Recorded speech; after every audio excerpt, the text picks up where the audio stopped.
tonight's recorded field score, 25 seconds. 20 seconds in the pocket.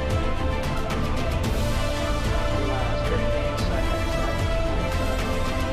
12, 11, 10, 9. Ignition sequence starts. 6, 5, 4, 3, 2, 1, 0. All engine running.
Welcome to Ironman 70.3 Geelong and the first of 18 events in the Ironman Pro Series for 2025.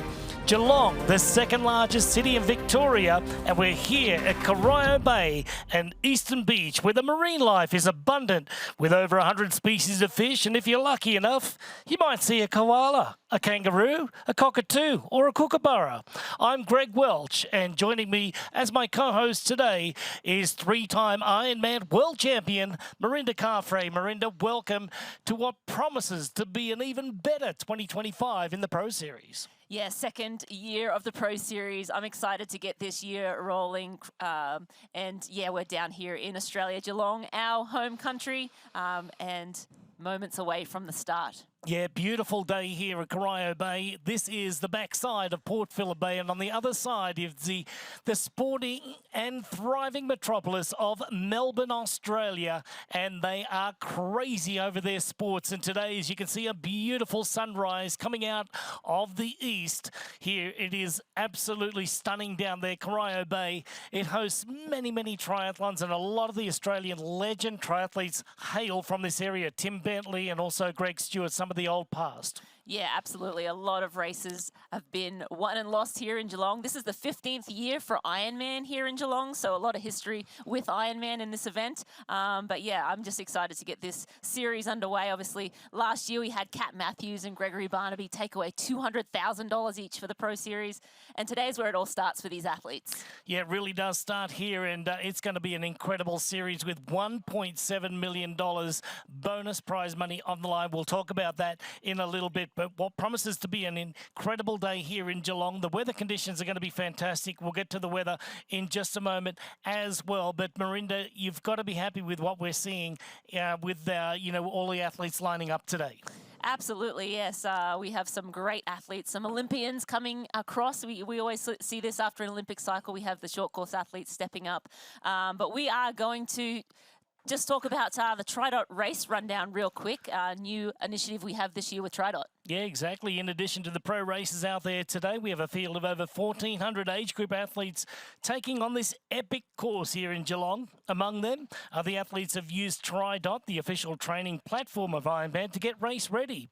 Not only are these TriDot athletes getting the benefit of their AI-powered training plan and expert coaching, but they also have exclusive access to the race rundown series. Now, co-produced with Ironman, the series offers an inside look straight from the race director and Ironman 70.3 races.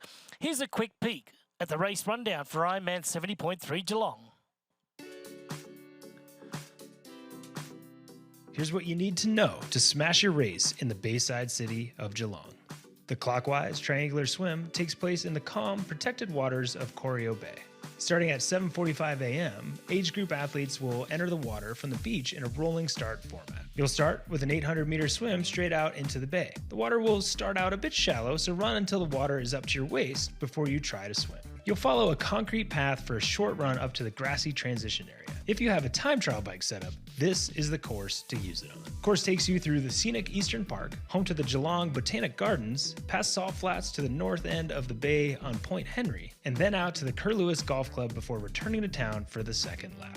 The course has some flat sections, but it's considered a rolling course with 1,350 feet of elevation gain. Plus, it has some technical hairpin turns that you'll need to navigate.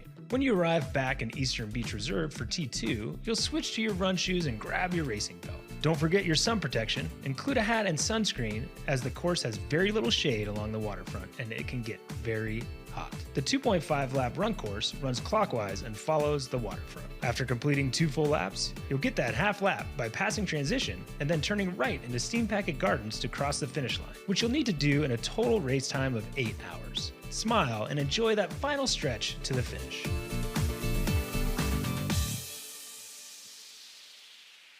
Yeah, that's such great information. I think we're just skimming the surface in that preview. If you want to get a competitive edge from this deep dive into the swim, bike and run courses and learn more about TriDot, visit tridot.com. Coming up, the Roka swim, 1.9 kilometres in a clockwise direction. You can see there in Corio Bay, we've got 800 metres on the way out, 700 metres across the back, 300 metres in and 100 metres across, and then they'll get out of the water and onto the Zoot bike course. But today, a beautiful and spectacular morning here. Ironman 70.3 Geelong is just getting started.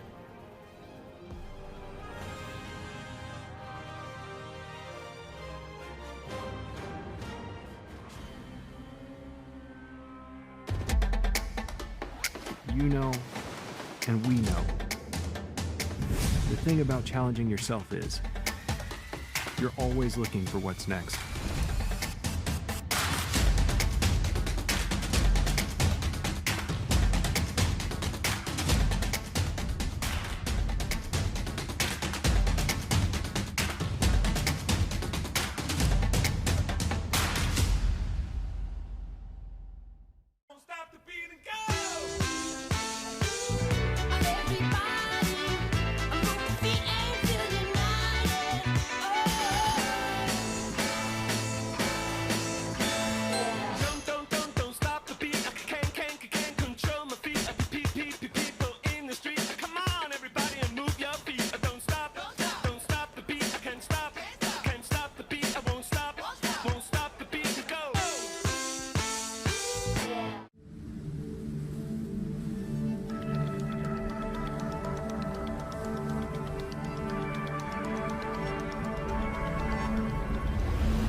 We're not here to sell you on this life. You already chose it. No shortcuts. No hype. Just work. Same as you. Built to outlast. Endure. 40 years in, and we're just getting warmed up. Welcome to the Ohana.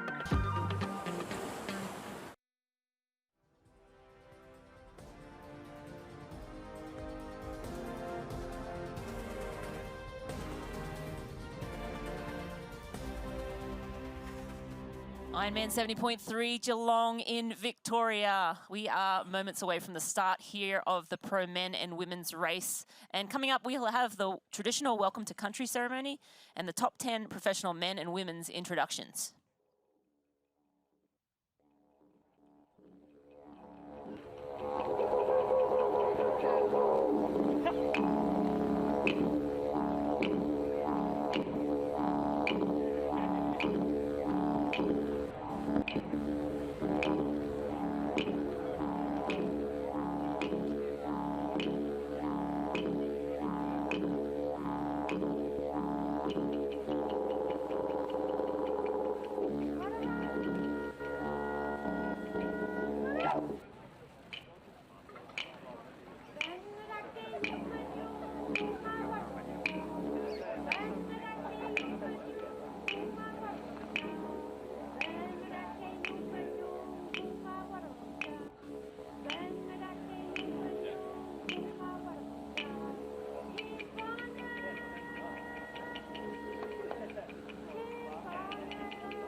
Upanyung, Uma Wadawurrung.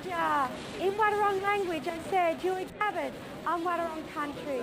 I welcome you from all of Wadawurrung country. From Wadawurrung, Wediawang mountain country. From our Yaluk, our river country, our Wadi, our sea country. And our Wadawurrung Bengadak, Bill, our people's country. Matnu Wadawurrung Jar. This is Wadawurrung country. Bengadak Wadawurrung Bill. We are Wadawurrung people. Bengadak Wadawurrung Wuru. And we speak Wadawurrung language.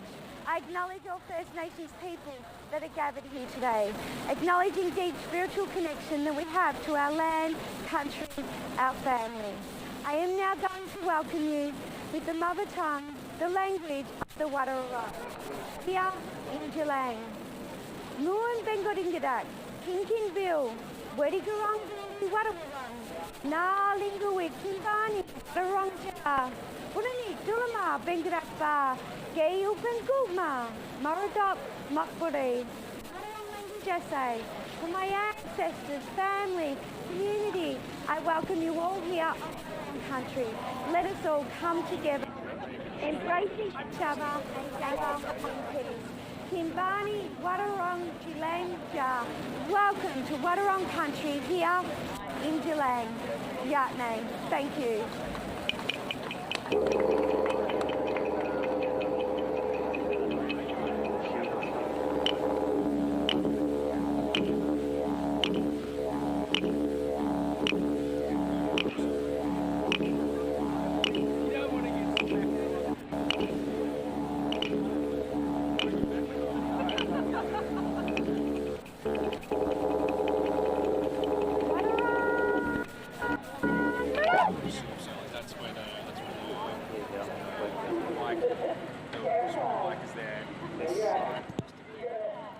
Absolutely love our traditions here in Australia, Merinda. You'd be very proud of that as well. That was the Welcome to Country on the foreshore of Corio Bay, presented by the Wadawurrung traditional owner. That was Karina Eccles and Michael Cousins playing on the didgeridoo. Now, the didgeridoo, Merinda, is the only musical instrument I have in my house. Oh, well, that's an interesting fun fact for Mr. Greg Welsh there. I need to get myself one of those. I do remember trying to play it, and there's a trick to it. Yeah, there certainly is. And if you wanted to, you know, keep it going with some sustainability there, you have to learn how to circular breathe as well. So anyway, we're looking at live scenes right now down here in Corio Bay. 1,600 athletes are just about set to get their day underway. Not only is today the first 70.3 race of the year, but it is also marking the very first of the 2025 Ironman Pro Series races this year. 18 different locations. 7 of those locations are brand new to the series in 2025. So looking forward to seeing a whole bunch of great races all year long. Yeah, and speaking of Corio Bay, the size of that bay is 25 kilometres long. That's about how many miles? 15. And then, 8 miles wide. And then about 13 kilometres. 8 kilometres wide, so 5 miles sorry. wide, yes.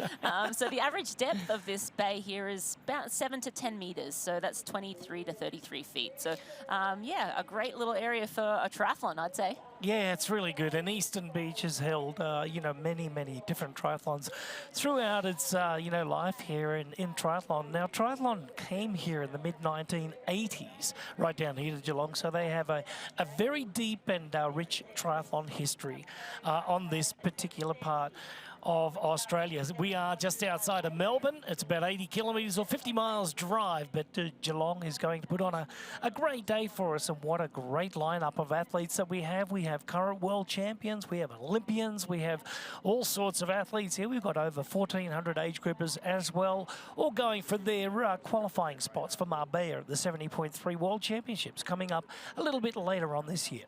Absolutely, yeah, around 200 young athletes raced yesterday, the kids triathlon. So they had a little kids Ironman event yesterday and had a great turnout for that race as well. But we are just watching opening scenes here. The pro athletes are just getting in the water, starting, you know, to get warmed up. You know, you think wetsuit swim. The temperature of the water was cool enough that it was wetsuit optional, so all of the athletes usually opt for the wetsuit. Tell us a little bit about why that would happen, Walshy. It's flotation as well. You know, you don't want to be, left behind in transition. Out there, the flotation, the buoyancy is going to be so much more, it's better because it is salt water, right, coming in from the Tasman Sea there, underneath and up through Port Phillip Bay, right down here into Corio Bay. It's not too far away, Port Arlington, which is also a ferry service, which will get you across the little opening there of the Tasman Sea over to Port Sea, and also a ferry that takes, consumers down into the city of Melbourne. So it's a great spot down here. But the temperature has enabled the athletes to have some wetsuit help today. And as you'll notice in there too, Marinda, is today's going to be a clockwise direction swim, 800 metres on the way out on the leg there, 700 metres across the back, 300 in, and then 100 across until they get out at Eastern Beach. Over to the Roofy transition, they'll run up before they hop onto the Zoot bike ride. Exactly, yes. These athletes just warming up. You'll see them do a sort of a 10 to 15 minute warm up if there is time, and we are still 15 minutes out from their swim start. So athletes are opting to swim out to that first buoy. You see them sort of floating around, and then they'll sort of start swimming back in. But we are going to go down now to the pro men bib introductions.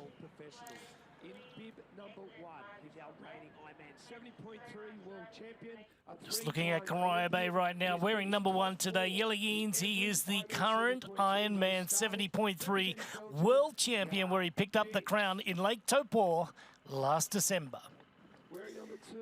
That's right, and M2 is Jake Birtwistle from Australia. He's in the green cap. In 2024, is first in Tassie 70.3 and second in Melbourne 70.3. So he's looking for a top step here today. Yeah, multiple Olympian and a great racer, stepping up and really focusing on 70.3 now. Now, wearing M3 from New Zealand is Sam Osborne. He is the defending champion. He knows how to go fast here, and he wants the crown again. Absolutely. Sam Osborne coming over from Xterra. This is M4, Braden Curry, always a crowd favourite from New Zealand, violet cap. He was bronze at the 2021 Ironman World Championship.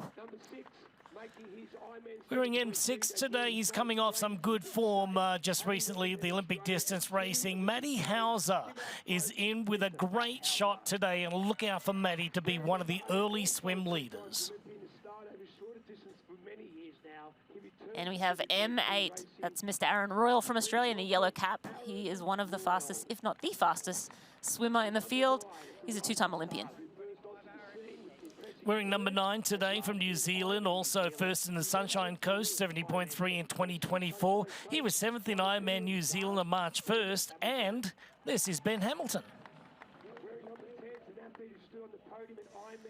And wearing number 10, that's Henrik Grosch from Finland. He'll be in the red cap. He won Husky Ultimate Triathlon a few weeks ago here in Australia and was 3rd in Geelong in 2024. Yeah, just a couple of other guys to mention, Cam Worth and Mitch Kibbe as well coming out.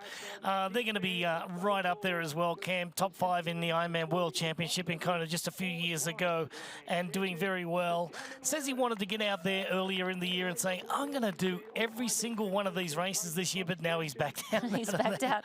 And M12, that's Mitchell Kibbe from Australia, pearly pink cap. He was a top Aussie finisher in the last 2 70.3 World Championships. Yeah, look out for Mitch as well. Over to our women's lineup right now as we see our athletes warming up in Corio Bay. Wearing number 1 today, representing New Zealand. She was 4th in the Ironman Pro Series in 2024, Hannah Berry. And wearing number 2, that's Grace Tech from Australia. She's got the yellow cap on. She's a 2-time 70.3 champion. Look for her as one of our favourites today. And the first place in the Sunshine Coast in 2024 has Australia's Milan Agnew. Now, she's a newcomer, and keep your eyes focused on this young lady here, promising future. And wearing number 5, this is Natalie Van Coverden from Australia in the green cap. She represented Australia at the Olympics in Paris last year. Stepping it up from Olympic distance, now focusing on 70.3, wearing number 6 today from Australia. She was an under-23 Olympic distance world champion and now also going up in distance. Please welcome there Charlotte McShane. And number 7, this is a fan favourite, Jodie Simpson from the United Kingdom. She's in the pearly pink cap. She started triathlon when she was 8 years old. And wearing number 8 this year is Penny Slater from Australia here, having also a good career at the Ironman distance. She was right up there in the Pro Series in 2024 as well. And this is number 9, Regan Holecki from Australia in the green cap. She won Ironman New Zealand just a couple of weeks ago, so maybe some tired legs, maybe not. We'll see. Well, I tell you what, they're doing a lot of races these days, and their recovery is very, very quick. From the United States, here is Gabrielle Lumsk. And wearing number 11, that's Katie Gillespie-Jones from Australia in orange cap. She's a former AFL player. Best result is 3rd at Ironman Australia in 2024. Yeah, don't forget the Geelong Cats just down the road here. So a lot of those guys will be out there on the side of the road, you know, barracking. That's what we call spectating, and getting ready for a great race today. So we've had our men pro and our female pro athlete introductions at our inaugural, at our 15th anniversary race right here at Ironman 70.3 Geelong. Coming up on the other side, Marinda, we have the professional males and females going to start the race.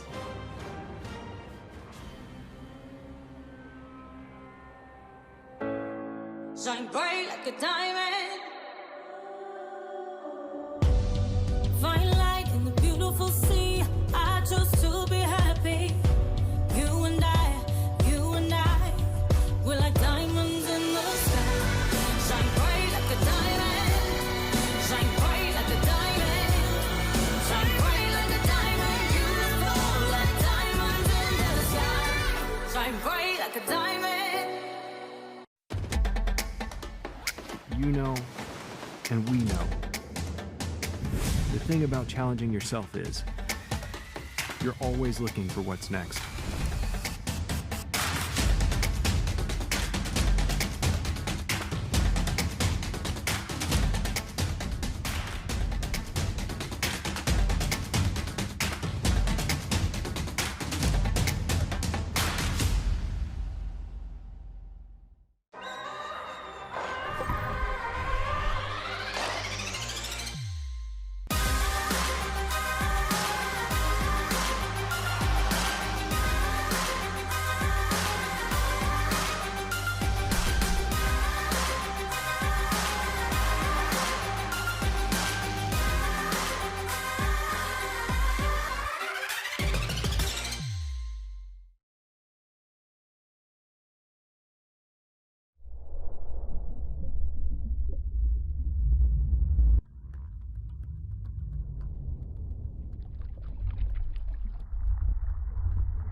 beautiful scenes over Corio Bay here at Ironman 70.3 Geelong on what promises to be a great way to open the season. The Ironman Pro Series is just about set to get underway 2025, and will it be Kat Matthews? Will it be Gregory Barnaby getting it done as they did in 2024? Well, the Roca weather, here we go, Rinny. Roca weather looks like 52.7 Fahrenheit. That's 11.5 degrees Celsius. And it's a little overcast, slight winds out of the west, 3 kilometres per hour, and the water temperature 19 degrees. That allows for a wetsuit legal swim and 88% humidity. So humidity up there down in Melbourne. Yeah, it always is. You know, in the morning, the humidity is going to be at its lowest around about 12 to 2 o'clock in the afternoon. So midday to 2 o'clock in the afternoon, then it'll kick back up again. The pros won't have to worry about that per se, because they will be finished their race at around about 11:30 today, especially for the men, and the women just around around, that 4-hour marker as well. Ironman swim, you can see the banner there. We've got our athletes heading off into the water with just 5.5 minutes to go to race start. You can see there on the Wahoo element. Watch as they now go into their final preparations. And our Ironman Pro Series points this year, same as 2024. In the Ironman, it'll be 5,000 points. Ironman 70.3, 2,500 points. And for the World Championships, 6,000 for the Ironman and 3,000 for this 70.3. Yeah, and the points will diminish at 1 point per second as athletes come in across the finish line. And if we go across and look at that prize money, what does that mean? It's $1.7 million in the US dollars. The top 10 receive 1.3 million of that. The 11th to 50th will take the 400,000. So similar to 2024 in that regard, but a lot of money on the line for these athletes. And like we were saying, Marinda, then we had Kat Matthews and Gregory Barnaby of Italy and the UK. They're taking away the $200,000 check there last year. And what a happy day it was for those two athletes. And it all came to the end when Gregory Barnaby had that 70.3 victory in Western Australia and then carried his good form all the way over to Lake Taupo.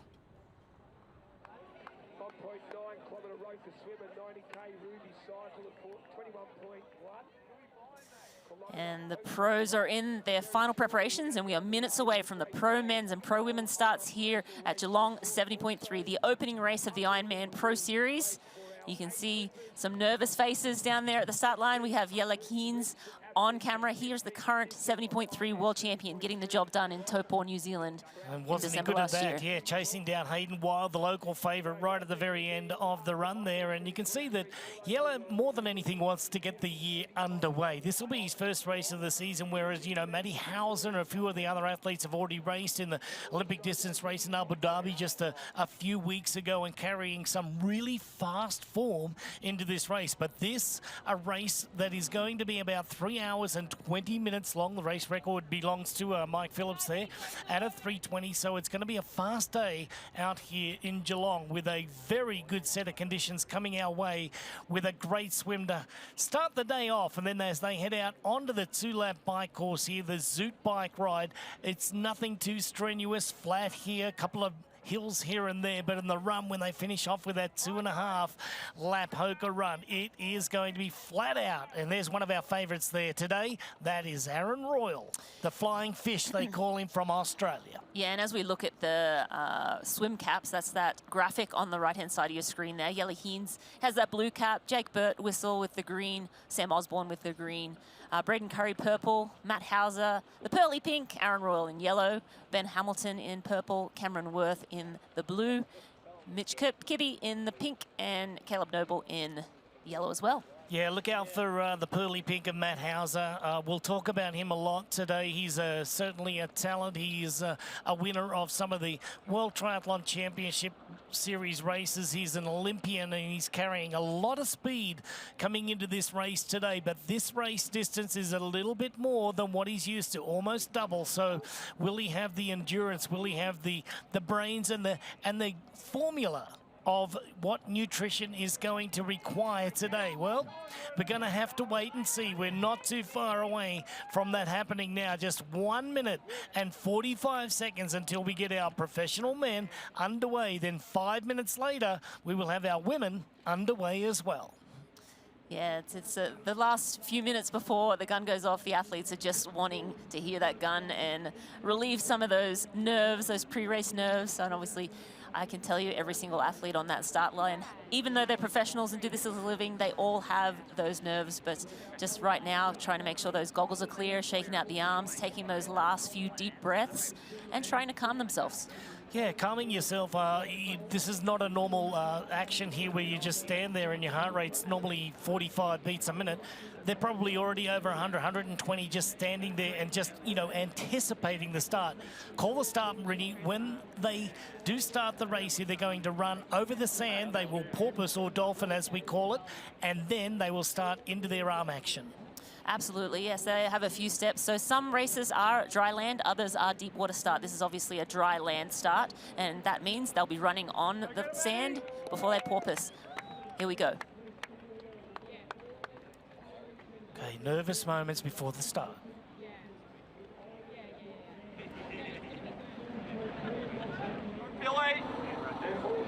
Oh, we've got 45 more seconds till the start.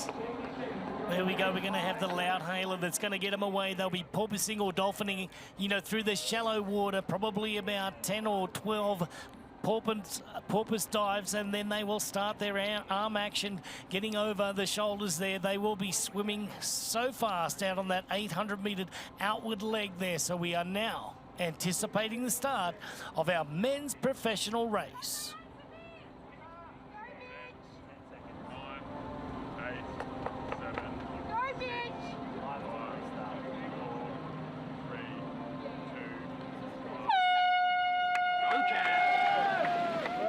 The blue capper, Cam Worth and Braden Curry, very serious look there. They're wading through. There they go. They're porpoising now, or dolphining as we call it. 3 or 4. There goes Maddie Hauser off to a great start in the pearly pink cap already.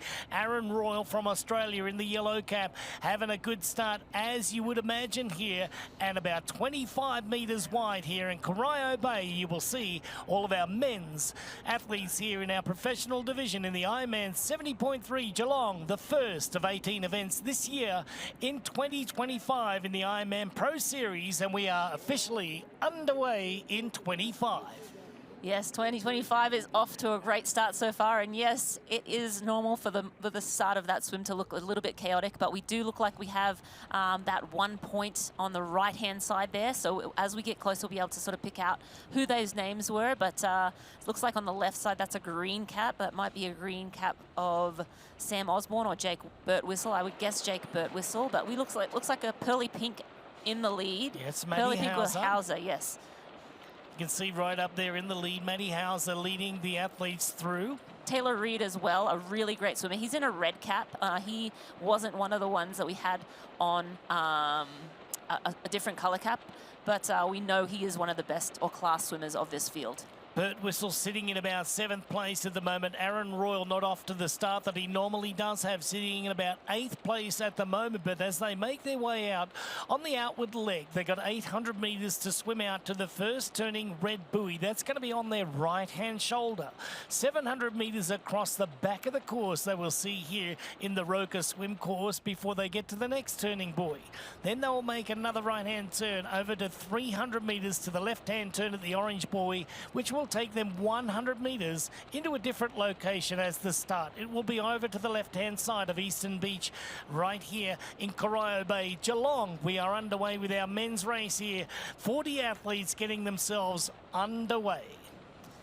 And it looks like just a big group right now, and that group will spread out as we get further in. It's not uncommon for, you know, there to be 1 or 2 athletes out front. I'm going to guess that's Taylor Reid in the lead there, and then we have Hauser on his feet. But as we get around the first turn buoy, around 800 metres in, that's when we start to see the gaps forming and packs sort of starting to form. But right now, just a big group of men, 40 strong, just turning their arms as quickly as they can, getting around this swim course quickly and efficiently. Yes, in a big spearhead formation, what they call it the V formation in football. They call it the V formation in swimming. It is now just stretching out, not quite in single file there, but in the middle, bit of a washing machine. And Marinda, give us an explanation and you know what goes on there. It's a little bit rough and water's just churning over, hard to see, and it's very violent underwater. It can be very violent, yes, especially when the athletes are bunched up like this. And when you have a mass start, yes, you know, there's going to be sort of jockeying for position, fighting for position, but these athletes are trying to find clear water. They're trying to find their own space. They want to get into a nice rhythm. It's very hard at the beginning of the race to find the rhythm, so the first couple of 100 meters are a little chaotic, and then they start to settle down, and you know, the class of the field can settle down quicker than the sort of bulk or the midsection of that race. There's still probably going to be some more fighting for 400, 500, 600, sometimes the whole swim. But hopefully you're looking for not clear water, you're looking for some fast feet, and you want to hold on to those feet. And when I say hold on, I mean get as close as you possibly can to the athlete in front of you, because you can have a little bit of a draft effect. So you will get a benefit from sitting very closely to someone's feet, or if you sit on their hip. Typically you will see the athletes more on each other's feet because that's faster than sitting on the hip. If you sit on somebody's hip, that will slow down the athlete in front of you. So what we're seeing here is a fast pace because it's starting to single out into one line of athletes in the front anyway.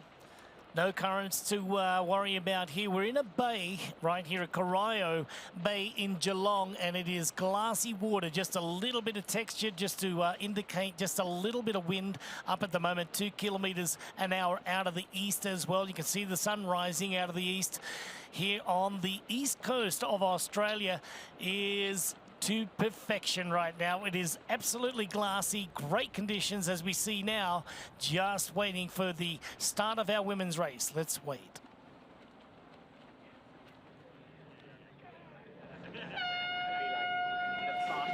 And the pro women are away at Ironman 70.3 Geelong here in Corio Bay. A smaller field of pro women, but a very solid field here. You'll see the women porpoising or dolphin diving for the first 50 yards, 50 meters, and then once they can't touch the bottom with their hands anymore, they start to swim. So someone, a green cap, getting out to a real quick start. That might be Natalie Van Coverdon. She's in the green cap. It looks to be Natalie in the lead right now, but again, really early moments on this pro women's race. Hannah Berry from New Zealand starting out as one of our favourites, right in the thick of things at the moment, as Grace Tech and Milan Agnew. Watch out for her, and Vancouver, and she is a very, very seasoned veteran of triathlon, raced a lot, especially in the Olympic distance, now making the big leap up into the 70.3. They're all packed together there. You'd imagine that Charlotte McShane and Jodie Stimpson are going to be in there. Penny Slater, Hollyoak from Australia as well. Lumpkins from the USA. Gillespie Jones is going to be in there, the former AFL player that will talk more about that, and what a tough game that is. And then making, you know, her way over into a different sport altogether. I mean, you've gone for a contact sport over to a non-contact sport, and very individual there. But let's just getting back to our Roka swim course map right now. Marinda, why don't you explain it right here in Corio Bay? Yeah, so the Roka swim course is a 1.9 kilometre swim in the calm waters of Corio Bay. The race starts on the beach using the wave start format before athletes swim 800 metres out into the bay to make their first right-hand turn of the swim course. Athletes then head another 700 metre back towards shore for another right-hand turn, and then another 300 metres. They make the final left-hand turn and start the last 100 metres to shore. And then up to transition, the Ruvi transition. Yep, the Ruvi transition's coming up there, possibly about 22, 23 minutes into the swim today, as our men athletes are now heading out to that 800-metre marker. They'll make the right-hand turn. The women now just past the 200-metre marker here. As we can see, they're making quick work of that, just over 2 minutes and 10 seconds. That's really fast with a 1:05 average there over the first couple of 100 metres. Well, the Roka swim is underway, and so is 2025. The Ironman Pro Series will be held over 18 events this year, with $1.7 million in bonus prize money coming up at the end of the year when we wrap it up in Spain. Coming up, the Ruvi transition.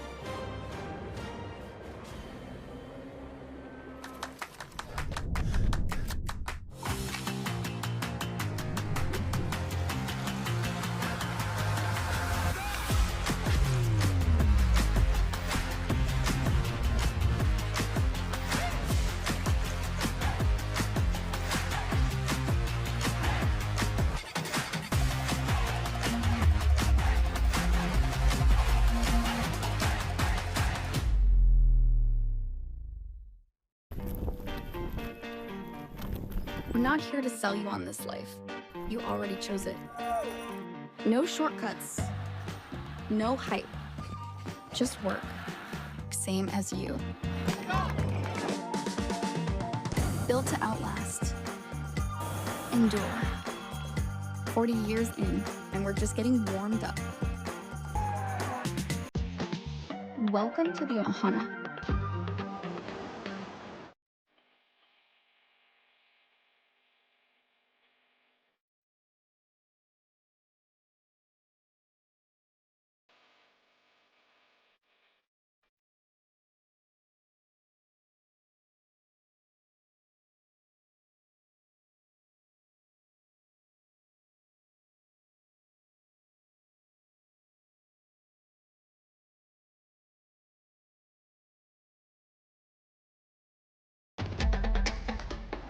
You know, and we know.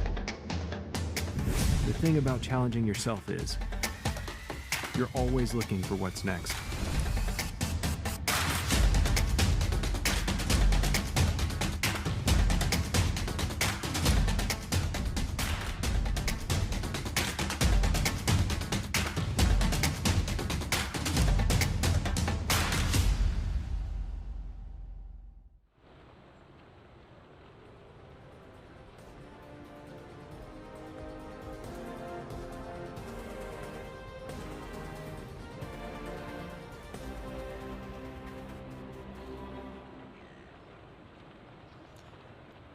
You're watching Ironman 70.3 Geelong, brought to you by Roka. Find faster with Roka. And by TriDot. Better training results in less time with fewer injuries. And Welshie, we're halfway through the swim now, 10 minutes in. Course record here in Geelong, around 20:46 exactly, by Sam Appleton in 2020 for the men's. And on the women's side, 22:49 in 2022 from Lotte Wilms. Neither of those athletes on the start line today, but I have a guess that they'll be around that time here today. Very fast swimmers in this field. Stroking away there right now. Absolutely beautiful swimming here in Corio Bay. You can see that Ghosh from Finland. We've got Taylor Reid right up there. Maddie Hauser from Australia. Aaron Royal in there. Jake Birtwhistle from Australia as well. So we've got two Osbornes in there right up at the front and leading group in the men's professional race right now. Now over on the women's side of things, they've just got their race underway and they are just coming up to the 600 metre marker as well. So our men are approaching the 1200 metre marker. Only two buoys to turn around before they head into the Ruby transition. But as we get a split screen there, we can see our men's and women's races just getting along nicely. Yeah, and just looking at that right-hand screen, that's the women there. That looks like Hannah Berry in the lead. And then Pearly Green would be Jodie Stimpson, I believe. Oh, Teresa Abram. And also Jodie Stimpson in the pearly pink off to the left-hand side, just trying to make a move of her own there. And it's really strange for me, Rennie, that they wouldn't be taking, Jodie's lead, because Jodie, at the last part of 2024 was leading some of these swims in the 70.3 races in the Pro Series. And surprising that we've got two different directions and two different groups heading out there. You can see Natalie Van Koeverden from Australia sitting on the UK athlete there. Jodie Stimpson just thrashing away in Corio Bay. We've got a beautiful sunrise happening right now in glassy conditions. What great conditions they've been treated with this morning. Yeah, really perfect conditions here for the athletes. 19 degrees Celsius is the temperature of the water, so wetsuits are legal for the age groupers and the professional athletes. And conditions like this just make for a really fast day, and that's fun. Racing fast is really fun. So these athletes having a blast out there. Maybe not always in the moment is it a blast, but I can tell you that going fast and going fast and feeling good and leading the swim must be really a good time. And they got the lead kayaker out there as well, so there's nothing to be worried about with navigational skills being put to the test today. Those buoys in between the turning buoys are merely spotting buoys as well. But if you want to know a bit about Corio Bay, they host over 100 species of fish there right now, and Eastern Beach sea baths there in the background. It's just absolutely gorgeous. We've got the hot air balloon up there giving us a bit of a treat with an overhead look at the Ferris wheel there as well. But the athletes now, with just about 7 or 8 minutes to swim here in our men's division, are really giving us something to talk about here. You can see Aaron Royal in the yellow cap sitting right up there. Maddie Hauser still sitting in that second position. Jake Birtwhistle in the green cap right up there from Australia, as well as Hela Geens. He is our Ironman 70.3 world champion. Yeah, Yella Geens wanting to get this season off to a great start. When you have that world title target on your back, the pressure is on. And, while it's wonderful to win world titles, athletes will look to him or have that target on his back. So he, I'm sure, is ready, raring to go today, but a very strong, no easy task, a very strong field of Olympic distance athletes and Olympians stepping up to the distance. It just adds a little bit of extra pep in the race when the short course athletes step up to the Ironman. And that's typical after an Olympic cycle. short course athletes will test the waters of the 70.3 distance and see if they enjoy it, and sometimes they stick with it. Jake Birtwistle, has decided to shift his focus from short course to long course. Matt Howes, on the other hand, still doing short course racing and predominantly focused on that, but had some time earlier this year and thought he'd add in Geelong 70.3. Beautiful swimming off the front right now. This is what you talk about. You talk about the entry there. Nice, about 75% out on the full 100% length. You enter at 75%. You push out to 100%. You pull in the catch phase underneath and release at the hip when the hand comes back out and returns back to the water. Absolutely beautiful swimming with a stroke rate of around about 95 at the moment. 95 strokes per minute. As you can see, Matty Hauser just sitting on the bubbles there, right on the feet of our race leader here as we get underway. Right here, the Royal Geelong Yacht Club in the background there. I would imagine there'll be a few sailors heading out this afternoon. Yes, some expensive yachts in that background. That yacht club was founded in 1859. The yacht club hosts a number of annual sailing events, including the Festival of Sails, the largest sailing regatta in the Southern Hemisphere. Nice, fun fact. And also the biennial Wooden Boat Festival as well in Geelong. So Geelong has everything. Back in the day, Miranda, back in the 20s, it was the wool capital of Australia. They used to host all the wool sheds right here, and that's where they would ship it out, import, export, coming out of Geelong Port. It's also the biggest port in the state of Victoria as well. Back to the action here in the men's professional division here with just about 16 minutes on race clock right now, with around about 5.5 to 6 minutes to swim here. You can see they're going to make the next left-hand turn, and then they will only have that 100 metres to go after that. So they're around about 400 out right now as they make their way toward the Rivi transition. Yeah, and we see a distinct pack. There's probably about, we could count them 10 to 12 men in that. That's a clear pack there now. That's established. Eventually, we might pan back and see how far the gap is until the next group. But, as I said, as we get through the swim, these packs start to form. This is a sizable pack, though. 12 to 14 athletes together. It makes for a chaotic transition. And as, thank you, cameraman. Now we see the gap. That's not a significant amount of time. I'm going to say 30 seconds, maybe 45 seconds by the time we hit land. But, yeah, it's a distinct second pack. And then we have a couple of other athletes just in the background there in that third pack. So most of this field in that front pack there, Welshie. Yeah, you can see 10 athletes in the lead group right now with both green caps of Sam Osborne, the defending champion. There is Jake Birtwistle in there as well.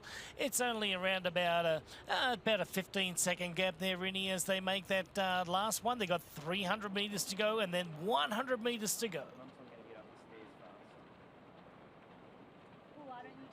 So they made the penultimate turn here at the moment. We can see that most of our men there, 10 of them in this lead group, have made their way around that turning buoy. And you can see that Cam Worth, by the look of it, he's either the third last swimmer in this lead group or he's been dropped there. But it'd be very interesting to see him when he gets out onto the Zoot bike ride today, because that he's going to put the hammer down as he goes out to, the Henry Point there, and then also out to the Kaluas Golf Club, which is going to be the far-end turnaround on Port Arlington Road.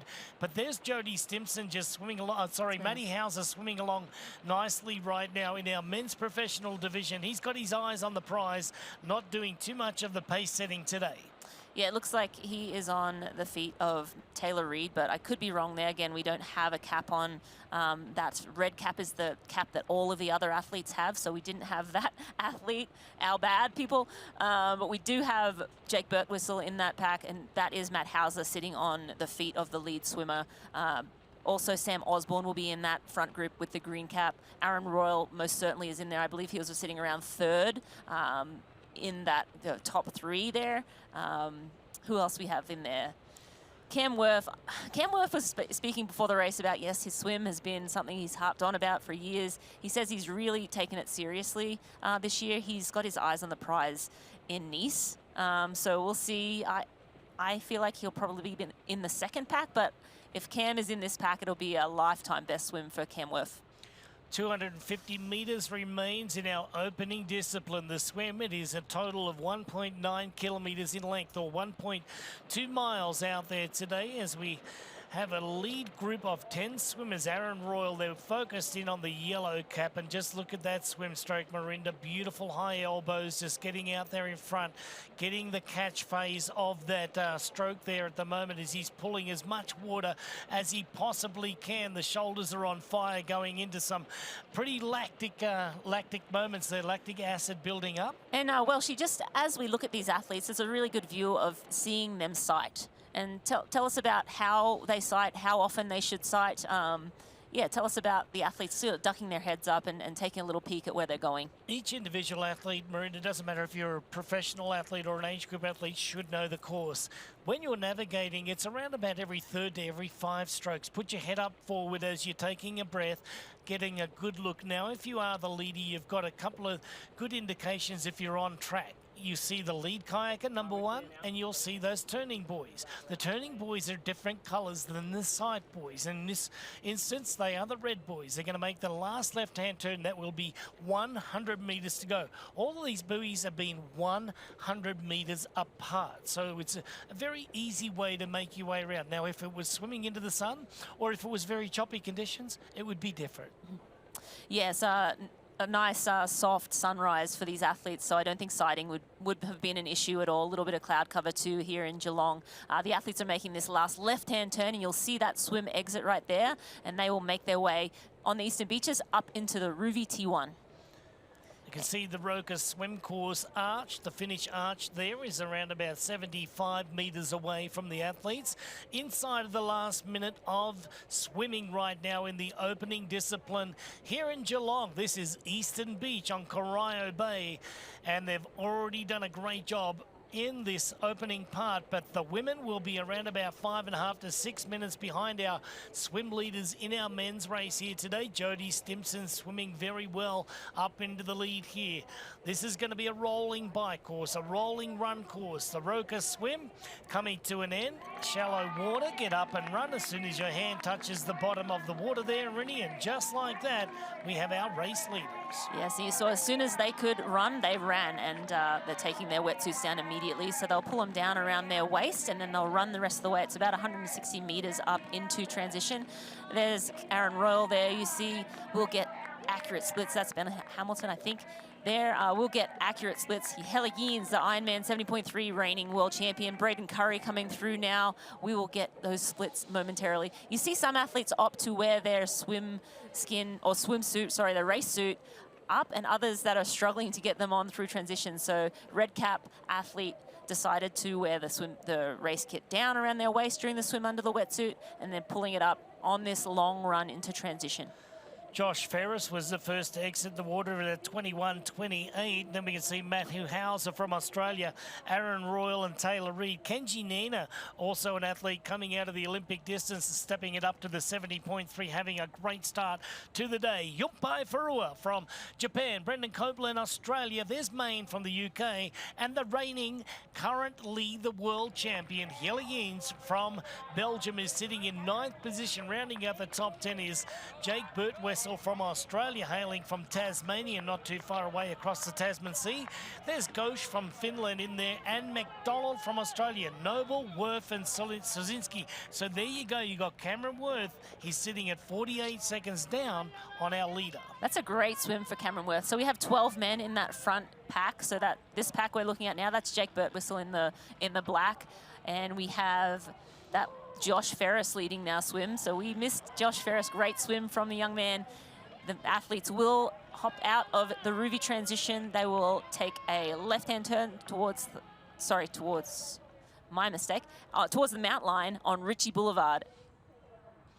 Once they get out onto the boulevard, they'll be heading out onto their 2 laps today, and we'll be able to see each and every one of these athletes as they go through their paces here. So 23.5 minutes onto the race clock right now, anticipating our women coming out just over 22 to 23 minutes out of the swim here today, but getting our athletes over 25 men athletes out onto the bike course right now. The Zoot bike course, it's rolling, but Josh Ferris today, he was our Wahoo Element rival swim leader at 21 minutes and 28 seconds out of the water. Australia's Josh Ferris takes that today.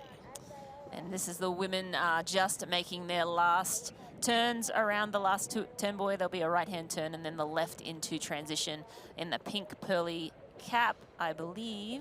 Yeah, that is definitely Jodie Stimson and Natalie Van Koeverden. Now, it was interesting when we looked at them when they were on their way out, Marinda, across that first 800 metres when Jodie and Natalie decided to take the left side of the course.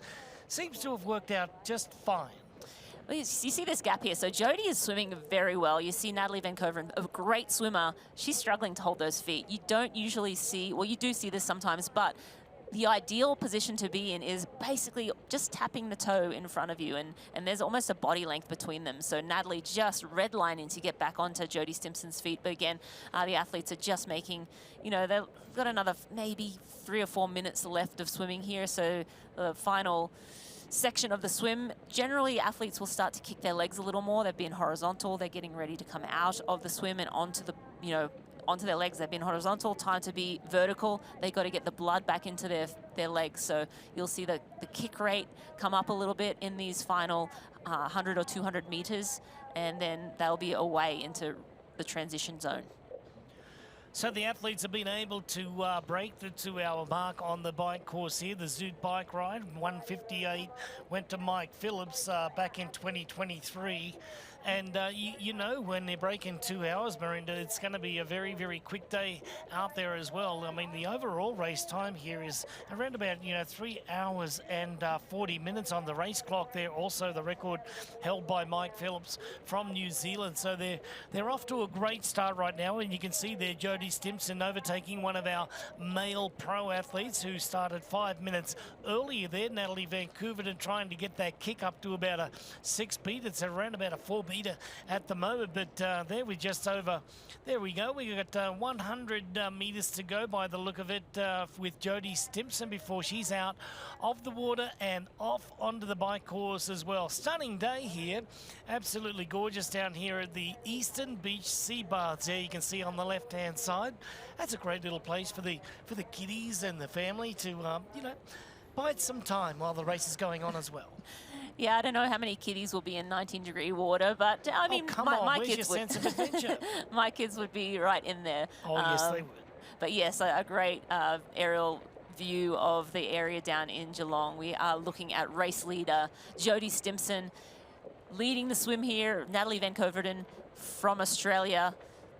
And they are the top 2 women on screen right now. If we pan back, we will see Hannah Berry not too far behind. Teresa Abram will be up there too. So some very good swimming here from the women. We should be around a minute or 2 from the women exiting the swim. Yes, unlike the men's race, we had a blanket that could have been thrown over the top 10 men. And then, as you saw, the defending champion of this race in 2024, Sam Osborne, he was at 14th place at 1:01 down, leaving transition. So a little bit of work to do. But, you know, with the likes of Cam Worth and the other stronger bikers, you know, they'll be in the hunt. And they will be, you know, trying to strike it early as they try and get after that deficit that was built up in the swim by the likes of Ferris and Matthew Hauser and Aaron Royal. They'll be out there pushing their bikes as hard as they possibly can. Look out, you know, today for Japan. They got a great racer in there. Kenji Nina has had quite an accomplished, probably the best ever career out of a Japanese Olympic distance racer. And today he's decided to, you know, step it up a little bit before he heads off and focuses in 2028 for the Olympic Games. But today, you've got to give it up for him with a great swim already coming out of the water in 4th place. Teresa Abram, actually. We were mistaken this whole time. Jodie Stimpson has led a lot of our swims, so we thought maybe it was Jodie. But I believe that is Teresa Abrams from New Zealand in the lead. Natalie Van Koeverden, we picked that one in 2nd. But the ladies are just making their way out of the swim now. You see them pull the wetsuit down to their waist, and they'll run the rest of the way with it around their hips, and then quickly pull it down over their hips and transition quickly onto the bike. Teresa coming out of the water in a 23.23 today, in just 1 second in arrears there. Australia's Natalie Van Koeverden getting the job done here in the opening discipline here. Natalie's already gone past Teresa to move up, and there we go. We got Knighton coming in 23.37, just down 13 seconds, and Hannah Berry, one of the race favourites there, in 4th. Yeah, we see Natalie Van Koeverden on screen right now. She is making her way on the 160-meter run up around the bend to transition, representing Australia. Groovy transition right now. You can see as the athletes are heading down the backside, everything has to be equal so that they can all do the same amount of distance on the race course here today. So they run up and around, grab their bikes in and out the far end of the transition. And there you see a big group of athletes Grace coming Tech in. on screen right now in the yellow cap. There we go, with Holly Oak in there as well. Chloe Lane, Jodie Stimson, Milan Agnew, and Lumpkins from the USA. Grace Tech was down 1 minute and 6 seconds on our leaders in 10th place. Yeah, so we have a group of 4 in the lead, and you see them on screen now. Van Coverdon leading that group. Teresa Adams, second there. And then we have Hannah Knightington, third, and Hannah Berry there. So double Hannahs. And then we have a male, I believe, coming in, but we'll have a group of 6 that are a minute down from this small group of 4. You see the athletes. Now, yep, just taking the wetsuits down there and releasing the bike. Remember, one of the rules here, Marinda, is that the wetsuits and everything has to be in those buckets. And before you can release the bike from the transitioner, you must do your buckle up on your helmet. So a little bit of a slower transition by some standards here, but the Ruby transition 1 happening right now, and then we have another athlete just ready to go out. Some athletes decide, yeah, I'm going to stand up and rip the wetsuit off, and some sit down actually. And look at this, Natalie Van Coverdon just taking a little look. Yeah, taking a little look where she's got to go, and it's quite a run there before they get onto the bikes. Now, explain the mountain line. So athletes will approach the mountain line. It's a line where the athletes cannot get on their bikes until they've crossed that mountain line, and vice versa. When they're finishing the bike, they have to have 2 feet on the ground before they cross that mountain line on the dismount. So this is the main group of women. We have 6 women here coming out of transition now. There's Jodie Stimson on screen, Grace Tech in the blue there up front. This one, I can't see that number. There goes Grace Tech wearing number 2 today. She's one of our race favourites out here in our women's professional division, but we got most of the athletes out of the water. All of our men athletes are onto the bike right now, and with 26 minutes and 45 seconds, we can see a steady stream of women athletes racing out of transition out onto the bike course. 2 laps out here today, which will be a nice flat way to get out onto the course, and then after they get out past the Henry Point there, they're going to get out onto Port Arlington Road. Now, if there's any wind on the course, that's where they'll get it. Absolutely. The athletes will hop onto their bikes here. There's a steep, short, uphill section you can kind of see in the background. That's the road they take up to get into the park, and then they'll head out on the highway, and that's where they'll cop the wind. A lot of athletes say they get headwind both ways sometimes, which is very cruel, but sometimes reality in our sport. We are on screen with our race leaders, I believe, on the men's side and the women's side. That's in 39 is Josh Ferris still in the lead, I believe, on the men's side. That's the left of the screen, our pro men's leader, and the right of the screen will be our pro women's leader, Natalie Van Coverdon. You haven't heard too much about Josh Ferris, just making his way into the professional side of racing here, but doing a great job today. A fantastic swim. By my standards, if anybody's in front of Matthew Hauser, they've had a fantastic swim. Matty Hauser being one of the best Australian swimmers there with Aaron Royal, and not making the race today is Josh Amberger. He's had a couple of the fastest swims over here before. He's got 4 of the fastest top 10 swims in history over this course. But as we can see now, Ferris, and just getting the job done here, you can see that he's just riding along nicely. We've got a couple of new rules, as far as water bottles go up on the front and the back there. We've got new rules, coming into effect with the yellow cards, the red cards, blue cards, and we'll go over and have a look at the Zoot bike course right now. On the Zoot bike course is a 90-kilometre 2-lap course where you'll get a chance to head out along the open roads of Geelong after exiting transition onto Ritchie Boulevard. First climb of the day as you head at the top of the Eastern Beach Road for some great views of Geelong. Navigate your way back through the picturesque Eastern Park Circuit before getting a chance to open up the legs as you turn into Ryrie Street.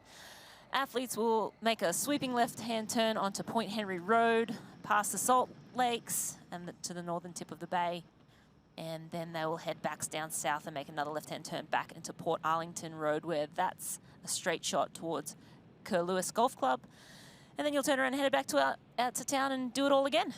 Yeah, exactly. You can see that the Race Ranger system is an anti-drafting system that's set up on the back of the bikes today. And as we can see right now, when they get the red flashing, you've got to make that move and go around the other athlete in front of them there. So we do have rules and regs around all of these rules as well. So here we can see that just over half an hour into the race, we've got a good group of 5 athletes here trying to set the pace right up front there. And don't be at all surprised. That's Yella Yeens right now, the current world champion, sitting in 6th position. But don't be at all surprised if you see the likes of Cam Worth and, and Osborne and these guys pushing. Yeah, exactly. Hamilton pushing the pace in a few minutes here. Yeah, we have opening kilometres of the bike, always a little bit of jockeying for position, finding your legs after the swim, feeling good. Hopefully we'll see more of the action on the other side.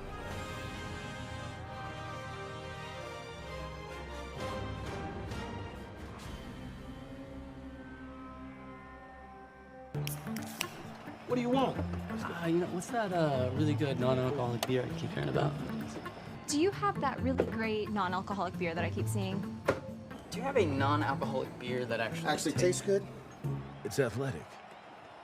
You're holding it. You mean athletic? You're looking at it. I think you mean athletic.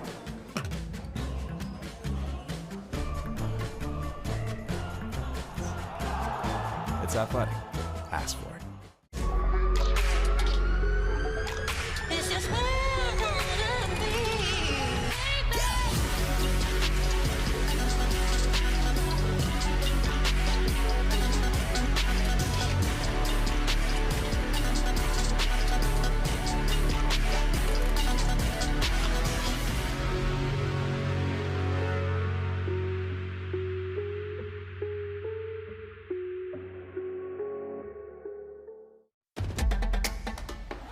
You know, and we know.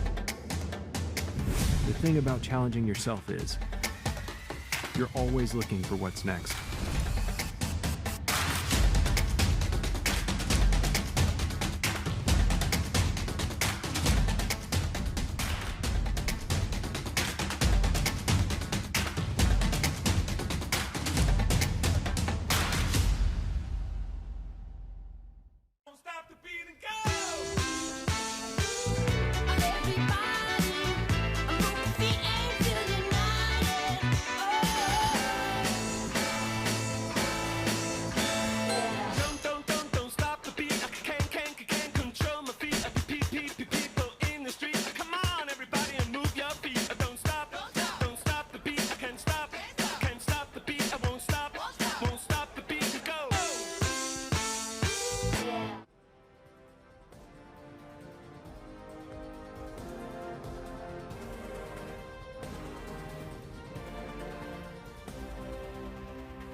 You're watching the Ironman 70.3 Geelong, brought to you by Zoot, built to outlast, and by Athletic Brewing. Brew without compromise. Past the Moolap Salt Flats we go here. Big and important part of the ecosystem right here in Geelong it is. And now we get a new leader out here in the right now. You can see that Josh Ferris from Australia is now slipped back into 2nd position. We can tell you that Braden Curry from New Zealand has made his way up into the front of this race at the moment. They're just a very strong cyclist, 3rd place in the Ironman World Championship just a few short years ago. And the Kiwis had a long, career here in Ironman 70.3 adventure racing. He's as tough as they come. He absolutely is, and it's awesome to see him up at the front, taking control of this race. Braden's had a couple of bad luck races in the last couple of years, and I feel like he is just such a talented, strong athlete, and great to see him in the lead. We, of course, had 12 men get out together from the swim out of Corio Bay, 12 men onto the bike together, and then there was about a minute or 45 seconds to that second pack with Worth and some other notables, Ben Hamilton, Sam Osborne, the champ from last year in that second group. But here we have great aerial views of the lead men's pack. We'll see how many we can count, but it was 12 strong out of transition. On Point Henry Road they go, very flat around this area here as we do go around the Moolap Salt Flats before they get into a few undulations coming up in a few minutes' time. But right now, Braden Curry got a nice little cadence going right now. You can see he's set in a very nice aerodynamic position there, Marinda. And with the rule changes up there, you can only have up to 2 litres on the front bottle there. If you have a single one on the back, up to 1 litre on each of those as well. So the race ranger is sitting underneath the seat there, just giving an indication to the athletes that are in the back of this group right now. Well, if you do go inside of the zone there, you will have to make that pass. If it flashes red, if it stays orange, you're okay. And if it stays blue, you're also okay. Yeah, so the blue light indicates 12 to 14 metres is the distance you are behind the athlete ahead of you, and 14 plus, 14 to 17, it'll be orange. If it's no light, it means you're outside of 17 metres behind that athlete in front of you. So you'll oftentimes see that light flashing from the sweet spot is between blue and orange a lot. So that means you're sitting sort of 14 metres behind. And as we look at the Wahoo Element rival swim time from Teresa Abram today, that's 23:23. Great swim from the Kiwi athlete. Yes, the ladies out on course as well, and it was also Natalie Van Covert, and it was seizing the lead there from Teresa there as they got out off transition. And now that the men have made their way around the turnaround on Point Henry Road right now on the Moolap Salt Flats, they'll be heading back in. They'll make a left-hand turn out onto the Port Arlington Road, out to the Kerr Lewis Golf Club before they'll make that second U-turn. After they make that turn, they'll be screaming back into town here at Geelong and heading out for a second lap. Now, as you get a good look at these athletes right now, what I wanted to say about that race ranger system is that it's a great opportunity for them to know that they're not in any sort of trouble out there, because sometimes it becomes very, very subjective as well. So, yeah, I just wanted to make mention of that because this is the livelihood of these professional athletes. And that's Natalie Van Covert then now, just jumping back to the women's race for a moment. But we are going to go and hear from the Councillor of Greater Geelong, Eddie Contell. Preparations are well underway for the 2025 Ironman 70.3 Geelong, kicking off the 2025 Ironman Pro Series. As we get ready for race day, I'm joined by Councillor Eddie Contell from the City of Greater Geelong. Eddie, what an incredible place for a race. Oh, it's just fantastic. We're really pleased to have you back. And look, we've turned the weather on. It's a great day for racing. It's certainly going to be a great day for racing. We've got more than 1,600 athletes taking part in this event. It's also the 15th anniversary of the event. How important is Ironman 70.3 Geelong to the region? Oh, it's incredibly important. Look, we're a region of major events, and it's just great to have Ironman here for the 15th year. It contributes about $1.2 million to the economy, and I know that you've had a big jump in numbers from last year, so it's just fantastic.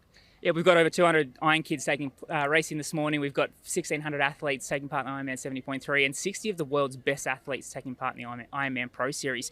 To have the eyes of the triathlon world on this event is incredible, isn't it? It really is. It really is. And look, the events that we have down here really complement each other. And the training grounds, the environment that we have to train in, I think it really draws athletes to Geelong. And yourself, triathlete, you've taken part in this event a number of times, including last year. What keeps bringing you back to race Ironman 70.3? Oh, I love racing in my own hometown, of course. I know the area very well. Corio Bay is great to swim in. We've got great cycling leg here, and you guys just put on a fantastic race. So I'll be back next year again. That's great to hear. And an event like this, taking part in an amazing part of the world, why should some of our triathlon fans from wherever they're watching around the world make their way to Geelong and the region? I guess it's for some of the reasons I said before. You know, we've got a beautiful bays, we've got a great surf coast, we've got the Yuyangs up to the north, we've got world-acclaimed restaurants. It really is a beautiful place to spend time doing business or leisure. Well, Eddie, hopefully next year we see some of our international fans joining us for Ironman 70.3 Geelong. Look forward to joining them. Thank you.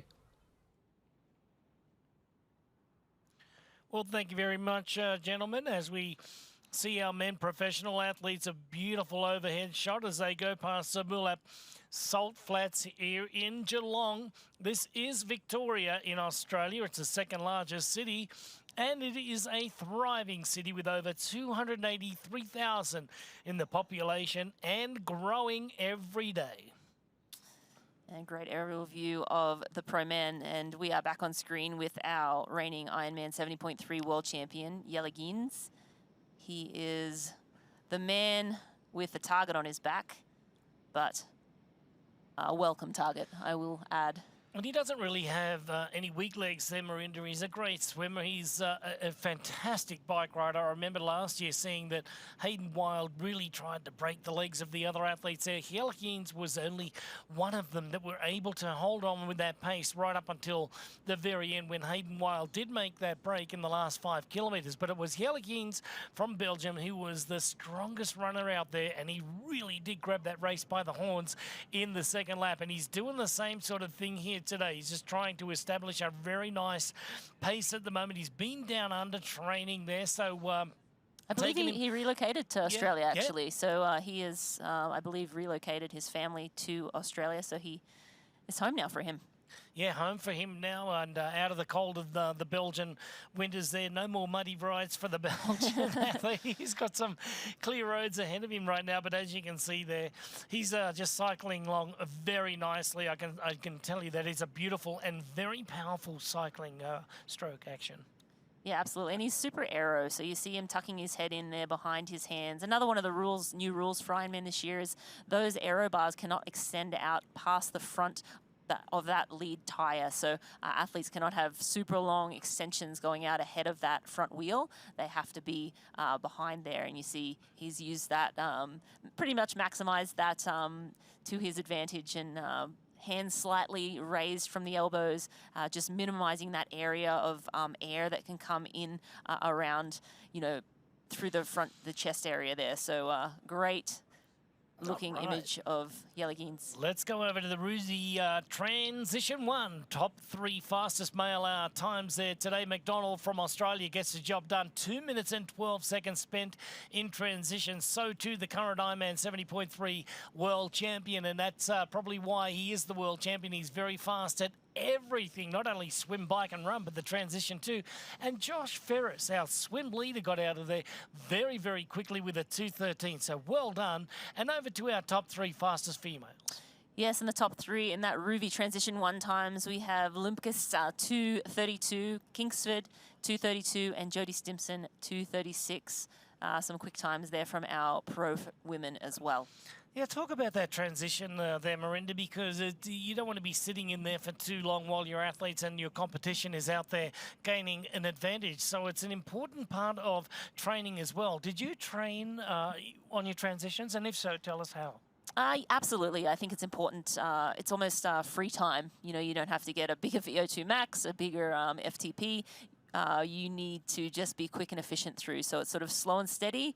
Not slow and steady, but just calculated through transition. You don't want any extra motion doing anything other than what is absolutely necessary in transition. So it's very well thought out, very well planned out. And yeah, absolutely. It's something that you do need to practice. Being smooth through transition just pays off. And these athletes have done this so many times in training, in racing, throughout their careers, that this is sort of just second nature. You come out of the swim, you do, the same thing you do every single time you come out of the swim, and quickly onto the bike and off they go. But Jelligens on screen now, I believe he's our race leader, and I don't see anyone, his light is not flashing, it's not orange, it's not blue. So I don't know if he's riding away or if he's just, I bet there's some athletes still sitting in there behind. No, he's off the back. Was he? No, that's not people. Yeah, so at 12 kilometres into it, there was 11 athletes separated by just 18 seconds. And then at 1:16 down was Szynski and then also Gush as well. So let's take a look at this right now. He is just doing very well. 34 miles an hour, 56 kilometres. This is live timing. There's Braden Curry as well right there on a slight little decline at the moment. But we can tell you that Jelligens, he's having a great start to the day. So too is Braden Curry, and the big machine of Cam Worth, the big biking machine, is going to be coming through here in the Zoot bike course coming up. But right now, Jelligens from Belgium having a great day out there. He is backing it up. In December in Lake Taupo, which they waited 4 long years for that world championship, it really did happen to him, and it all came to fruition on the run for him. But today, Marinda, a good swim, an even better start on the bike ride today, setting himself up for another great race. Yeah, absolutely. And really cool to see those live times. We have the athletes with GPS trackers on, and we are able to see in real time what speed they're going in the moment. So really cool feature we're bringing to our viewers. Awesome to see Yella just crushing 56 kilometers an hour, 34 miles an hour, maybe a slight decline, but he was moving. A nice live look over Eastern Beach on the sea baths here as we look at Corio Bay, and the Ferris wheel is going off there, and we got Geelong in all of its beauty right now as our lead women are also out on the Bullap Salt Flats right now. And Natalie Vancouver, and we can talk about her for a little bit, an Olympic athlete. She's raced in Ironman 70.3 before. We know that she's very consistent at all three of these disciplines here, Marinda. Off to a good start for her too. Yeah, absolutely, off to a good start. She's finished 4th at 70.3 Bahrain. She finished 4th at 70.3 Sunny Coast.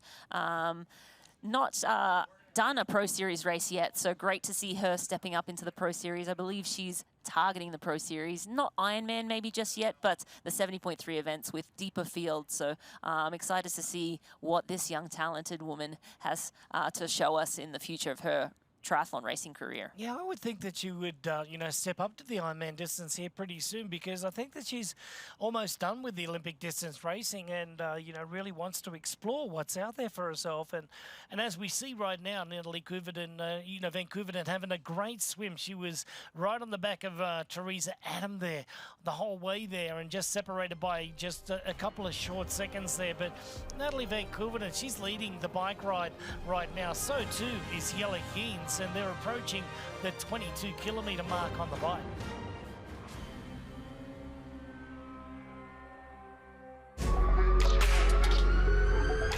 This is where I wanna be.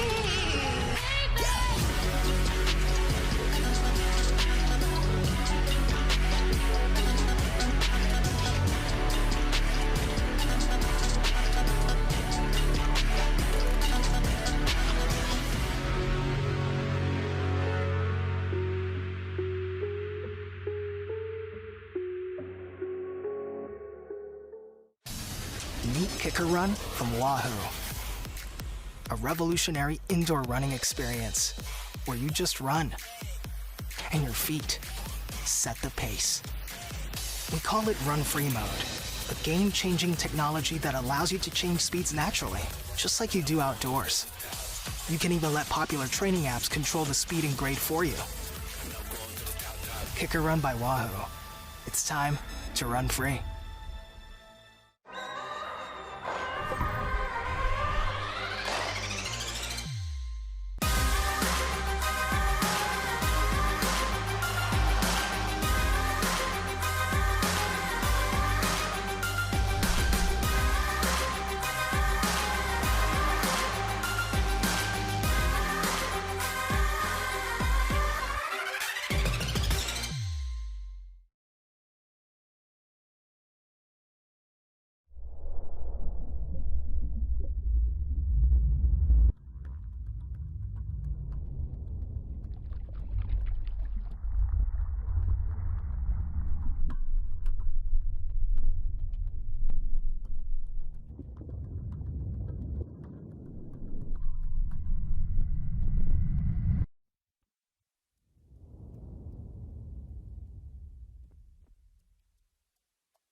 Off to a great start of the Ironman 70.3 Geelong. The men are approaching the 26-kilometre marker on the bike. The women's coming up to that 15-kilometre marker momentarily there. Natalie Vancouver that leads our women has Yella Geens. He is our world champion and the leader in our men's race. Absolutely, but some interesting movements in the women's race. Regan Holicky, she was out of the water around a minute behind the lead, Natalie Vancouver.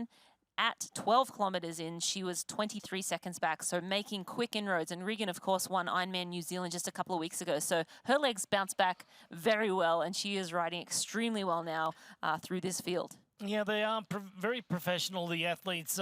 You know, it's different than 30 years ago, 40 years ago in triathlon where, you know, you would say that you could probably do 2 or 3 Ironman races in a year. And the way that they back up these races right now, a lot of them travel with physios and, you know, massage therapists, but they're all so very well trained on nutrition and they're all on great diets. Some of them travel with dietitians, nutritionists and everything. So, you know, getting recovered is one thing now that they really do focus on, and that's why I believe that, you know, Hollyoak is really, you know, at the top of the game right now. So, you know, getting up there, getting herself into 23 seconds down, and then Milan Agnew, she's only at 43 seconds down, and then you got a little gap to Lumpkins from the USA, and Grace Tech dropped a few more seconds at about 105 now. There's Chloe Lane sitting right in there at 107, just inside of the top 10, and rounding out that top 10 is Kingsford, also at 241 at the moment. So, doing very well. Yeah, some great racing coming right up. But right now we're going to go and listen to the Ironman Insider podcast with Matt Lieto and Leon Chevalier.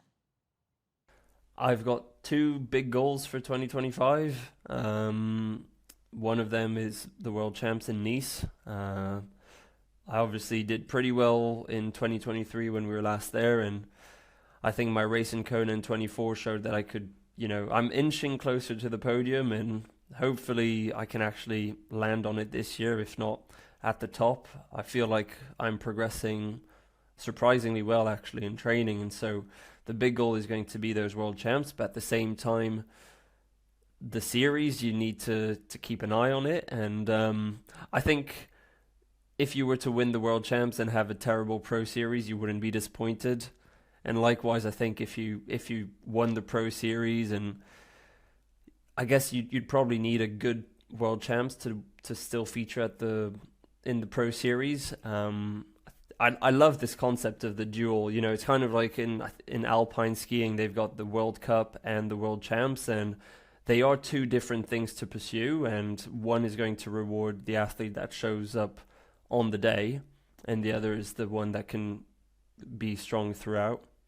For me, I'm going to hope that I just need the 5 races. There's a bit of a contingency plan with potentially 70.3 Swansea or Zeelamzee, but I've tended in the past to just have one plan, stick to it, and usually it's rewarded me with good races at the World Champs, which is what it's all about. Yeah, love to hear that from Leon Chevalier. I'm excited to see him race in Nice. Great course for him, very strong on the bike, but all around a great athlete and great guy. Yeah, if he chops a minute or 2 off that swim and puts himself up there a little bit earlier in the race, I think that'll give him a great amount of confidence, and he runs so well, but he's biking. It's exceptional. He really, really is good. So let's go and check out the Zoot bike course right now. So the Zoot bike course is 90 kilometres long, 2-lap course, and they get a chance to head out on the open roads of Geelong, just outside of Corio Bay here, head towards the top of Eastern Beach for some great views of Geelong. But let's take a look at the swim first as they go around the course here. 800 metres, 700 metres, 300 metres and 100 in before they get to the Rouvy transition. Then once out onto the bike course here, they get some beautiful views over Eastern Beach, navigate their way through the picturesque Eastern Park circuit before getting a chance to open up those legs as they turn onto Ryrie Street. Athletes will make the sweeping left-hand turn onto Point Henry Road out along the Millop salt flats there, and then the northern tip of the bay, the athletes head back down south and make another left-hand turn to get back onto Port Arlington Road, and that's a straight shot toward the Kerr Lewis Golf Club. Then I'll head back into town. 2 laps, 90k, 56 miles, and they're all done. Then they'll head out onto the run course here today, the Hoka Run Course, 21.1 kilometre Hoka Run Course. And along stunning Geelong's waterfront, the 2.5 lap course, clockwise, takes you out along the Esplanade and through Rippleside Park before heading inbound along the stunning water's edge. Head back past the iconic Geelong Pier before running under the famous Geelong Star as you receive cheers and support from the Tri-Club Village in Ritchie Boulevard. Back past transition to the top of the Herne Parade to the far turn, which only means 1.5 laps to go. On the final lap, you'll make a right-hand turn to Steam Packet Gardens, where you'll finally get to cross that finish line. And the finish line will be very rowdy today because they are anticipating the finish of around about 1,600 total athletes out here today. They're all in there with a chance of qualifying as well, Marinda, for the World Championships coming up in November in Marbella. Now, in the south of, Spain there, it's going to be a great race. The first time that it's been to Spain, the World Championship. And then, our World Championship in the Ironman's still the same. We've got a nice little 4-year deal there with Nice and Kona. So this year the women go back to Kona and the men over to Nice. But right here we'll just focus on the 2025 Ironman 70.3 Geelong and the Pro Series. 3 Ironman 70.3 races, 2 Ironman races, and the difference between those point series. In the World Championship, it's 6,000 points for Ironman and also 3,000 points for the World Championships in 70.3. But as we talk about it, every second matters. So in the case of today, at the 70.3 Geelong, 2,500 points. 1 second, 1 point, and it keeps on ticking for there. So it's a real big incentive for the athletes to push all the way to the finish line instead of just cruising in and possibly waiting for the next race. Absolutely. There is no more cruising in races. You can't be, I'm secure in second place. I'm just going to, defend this position. You want to race all the way to the line. A lot of money up for grabs in the Ironman Pro Series. $1.7 million is the overall pool. $1.3 million to the top 10. So that's $200,000 for first, and then it goes down to the 10th. And then from 11th to 50th, there's $400,000 for the athletes. So lots of money up for grabs. Of course, last year, Kat Matthews and Gregory Barnaby won the $200,000.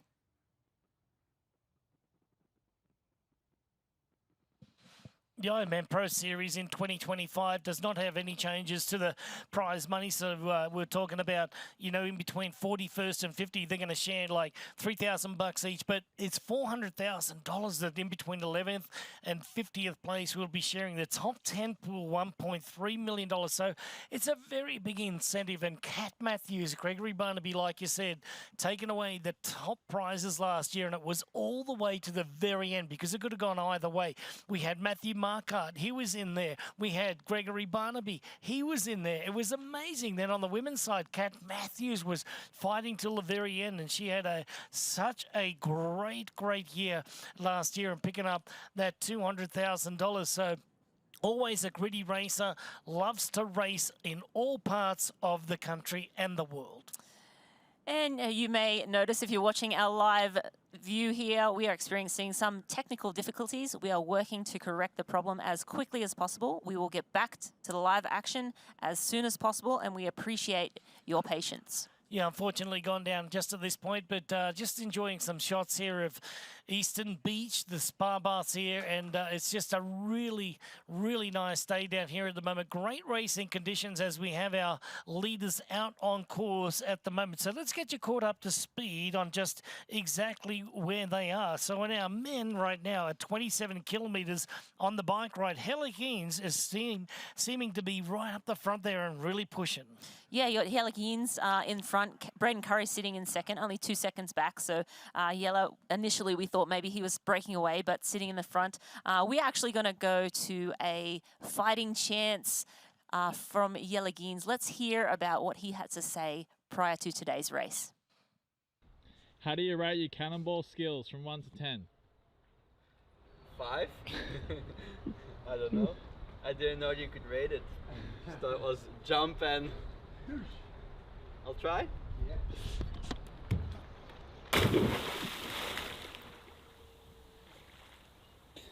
5.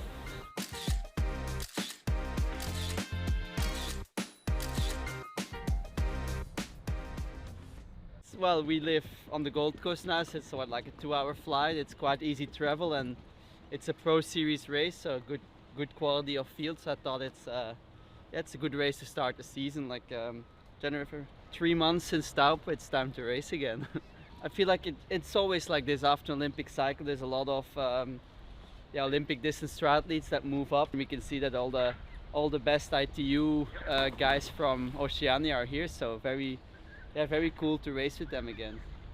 Yeah, I've been in short course distance for since basically 2011. I was junior, and from then on I really started focusing on triathlon and short course, and then after Paris Olympics, moved to middle distance racing, and I've done one 70.3, which was Indian Wells back in 2021. But for the rest, I've only done up to the Olympic distance. So it was really cool to now finally make that transition to middle distance. And then, yeah, it was very successful with my win in Taupo then and becoming world champion on my first try at 70.3 world champ. So yeah, I think I made the right decision to move after the Paris Olympics, and sometimes I wonder maybe I should have moved earlier.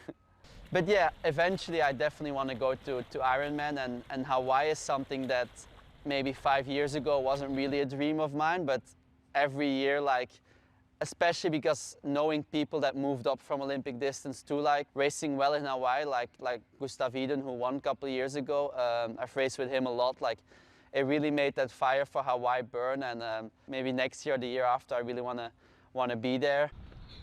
It's gonna end my Geelong experience, huh? This is scary.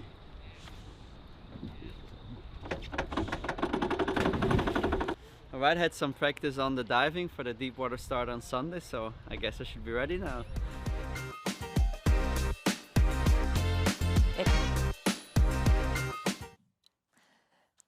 Great to hear from Yelagins, the 70.3 reigning world champion and leading the race here today so far.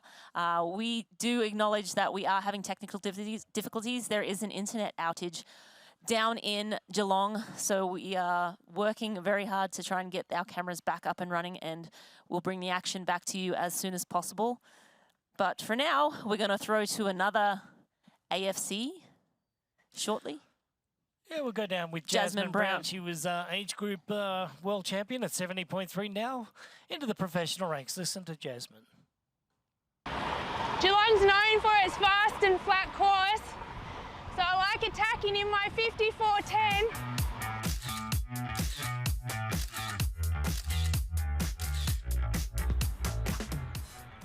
Great. Jess, thanks for having us at your home in Geelong. All good, thanks for coming. Exciting, first pro race here in your hometown. You line up on the pro start list, especially as it's part of the pro series this year. I think it's good having a home advantage, having like the crowd there supporting me, friends and family. So I suppose it's a slight advantage for me, but it's always an unknown racing, the girls that I will be racing. I think there's such a strong calibre of athletes out there. Yeah, I've got nothing up my sleeve but to hold on for dear life. And tell us about Taupo.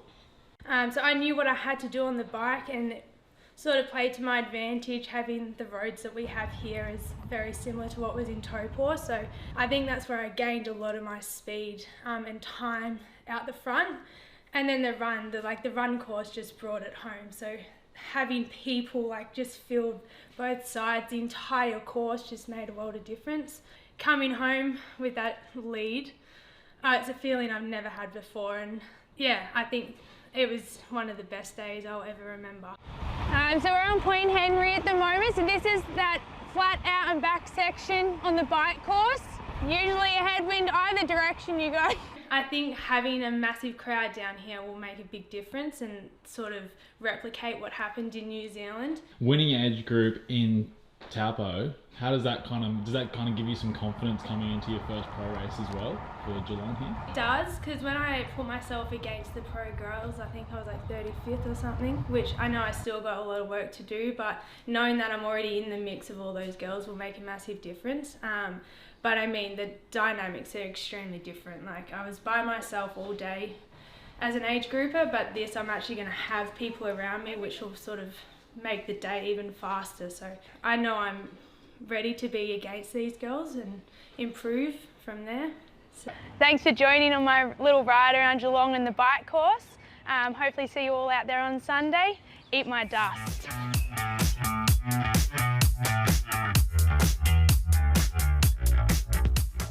Well, that's fairly confident. Eat my dust, she says, after becoming the Ironman 70.3 world champion as an age grouper, now racing in the professional ranks. She's out there. And the interesting part that I took from that, Marinda, was that, you know, training on the roads in Geelong, very similar to those in Lake Taupo. A little bit of a rougher road surface. We call it the chip and seal. And it's just these chip rocks thrown in with bitumen and just laid down on the road. It's a slower Makes it a little surface. bumpy. Yeah, a little bumpy, but a little slower than a normal, what we call a black top or a flat top.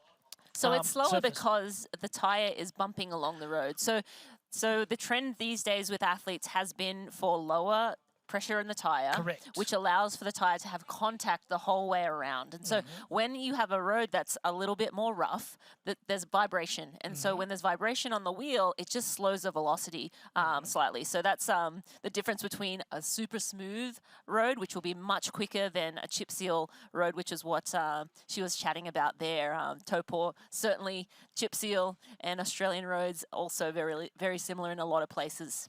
Well, let's get you caught up to speed right now because Jälkeen's has got company from Ghosh from New Finland. There is Cam Worth. He's made his way up into third place. Mitch Kibbe also from Australia. Hill's in there. Noble Osborne. There's Free. He's still there. McDonald, Birtwistle, Longmuir, Somerville. They're all making their way right up there. But in the lead is Jälkeen's from Belgium, now making his life in Australia. So he's made the big move from Belgium, but as we get to see Braden Curry right up there, Josh Ferris is still sitting right in there. Aaron Royal is in there as well. Matthew Hauser, Taylor Reid and Jake Birtwistle. Don't forget about Kenji Nana. Main is in there, as well as Yumpai Farua from Japan. So having a great lead group up there at the moment. We got 9 athletes right up there, right in the lead of this race. And then over onto the women's side of things, we got a new leader there, and that's Holyoke from Australia, the Ironman New Zealand champion. Vancouverton sitting in second, and there's Hannah Berry, Teresa Adam. Yeah, absolutely. Knightonton there. She was out of the swim in that top 4, so still sitting pretty up in the top 5 now, just with Holike rolling right through that top 4. Milan Agnew sitting in 6th. She's around 50 seconds back. Lumpkes in 7th place, a minute behind. And then we have Grace Tech, one of our pre-race favourites, 126 back. Chloe Lane in 8th, 124 back. So some exciting racing and a bit of movement in that lead, which is always exciting to see. Yeah, Jasmine Brown, we just saw in a fighting chance, sitting at 4:22 down in 12th position there. So the big mover is Holyoke from Australia, and up in the lead there with 22 seconds gap on Vancouver. And then you've got Berry and Adam.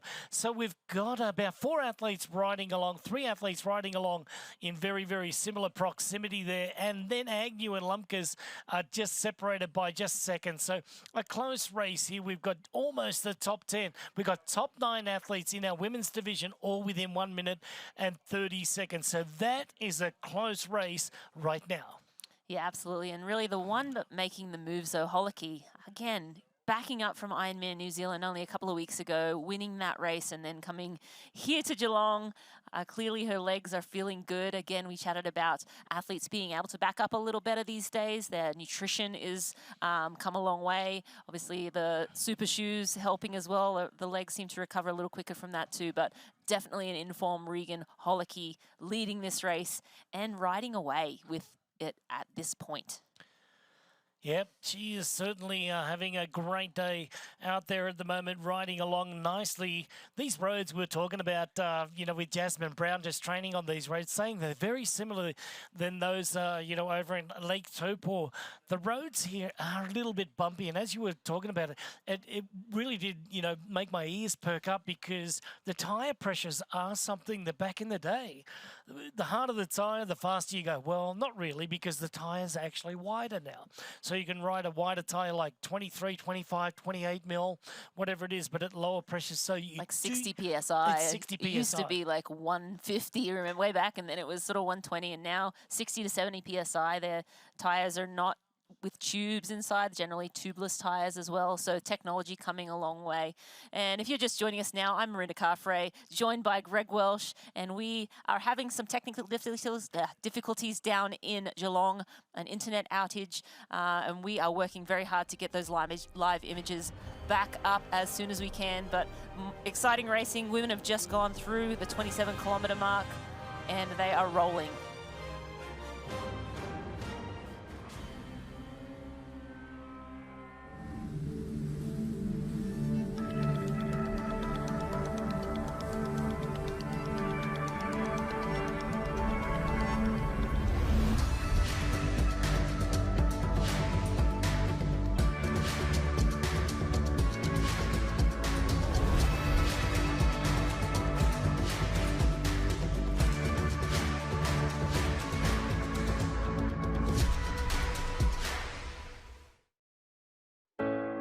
Shine bright like a diamond. Find light in the beautiful sea. I chose to be happy. You and I, we're like diamonds in the sky. Shine bright like a diamond. Shine bright like a diamond. Shine bright like a diamond. Beautiful like diamonds in the sky. Shine bright like a diamond.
The Ironman 70.3 Geelong pushes on. The men's now approaching just over the halfway mark on the bike course here today at 50.5 kilometres or 31 miles into it right now. So we are racing toward the Rouvy T2 area here coming up in the next hour.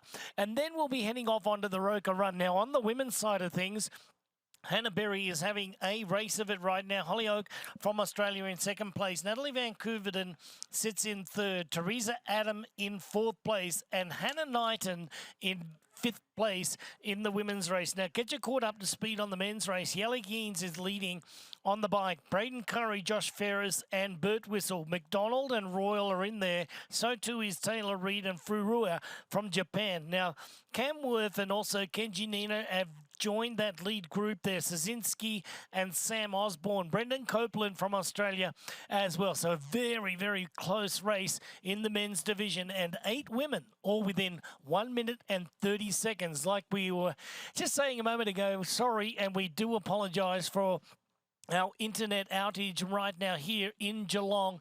And we do we are trying to get everything situated so we can bring you those live shots once again. So thank you very much for your patience and sorry for any inconvenience. And as we look at the women's side of things, we do have information that Jodie Stimson got a flat tyre just outside of transition, so she did drop off the tracker for us, and we were wondering if her tracker just wasn't working, but she did get a flat right out of transition, so bad luck. The swim leader and then just a flat tyre. These things happen, technical difficulties, as we're having with the internet down in Geelong, so unfortunate for Jodie Stimson. Yeah, Jodie Stimson always being one of the great racers out here today, but unfortunately just having that flat tyre puts everything back just a little bit. But right now we can see the beautiful overhead shots of Eastern Beach here at the spa bath here at the moment, but we can see that the athletes here are just doing a little bit of a reposition in the groups as we speak. We got some moving up, like Hollyoak moved up into that second place. Hannah Berry moved up after having a good swim. She wasn't the leader, but now into the lead of the bike course here at this point of time. So Vancouverden still seems to be hanging in there and doing very well. Over onto the men's side, Helle Geens from Belgium. I must go back to Lake Taupo. I keep on referencing it, but he was so strong on the bike course, and I do think that he is controlling the pace today on the men's side of things.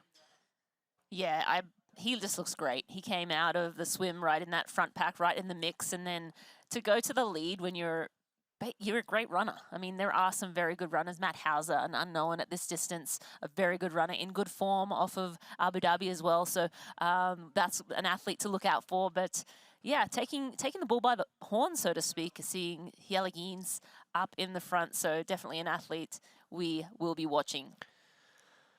Yes, and we can let you know on our female side of things right now, Hannah Berry leading the race. They're riding along quite nicely and, you know, just getting into the groove of things. Marinda, you know, nutrition at this point of the race is one of those things that we need to talk about, because when you're approaching that halfway marker or just over the halfway marker, it just, you know, it does mean that you've been out there racing for quite some time.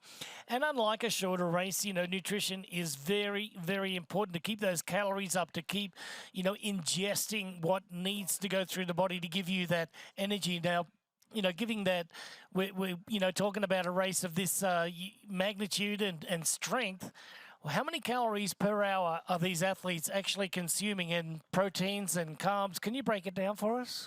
Yeah, so they are, it depends on the athlete. Obviously, it's athlete specific. The nutrition has come such a long way in that athletes are able to, or the combination of fructose, glucose, they're able to take on more, or their stomach is able to take on more nutrition. So, you know, some athletes are around 100 grams per hour, others 120. This is a lot of calories to put into your body at one time, and these athletes will practice it in training. So they'll do race rehearsal type sessions or race simulation sessions where they will practice their race day nutrition to a T and practice processing those carbs at effort. So when you're at threshold, and it's different than when you're, you know, riding easy. So it's very important to practice putting those calories in your stomach and have your stomach be able to process those carbs at threshold effort. So yeah, when you're able to process 120 grams, I do not recommend you just go out there and do that. It's something you need to practice. It can go south very quickly, but that's the numbers that a lot of the pro athletes are putting up these days.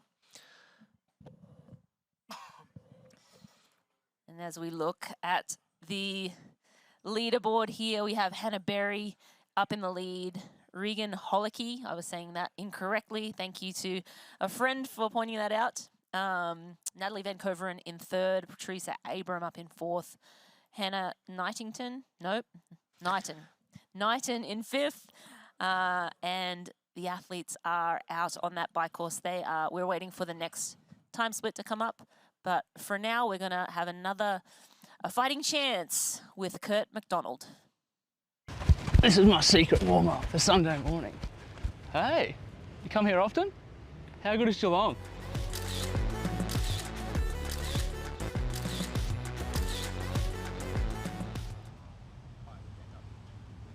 Kurt, how you going, mate? Hey mate, good, thanks. Got to run. I'll chat to you on the jog.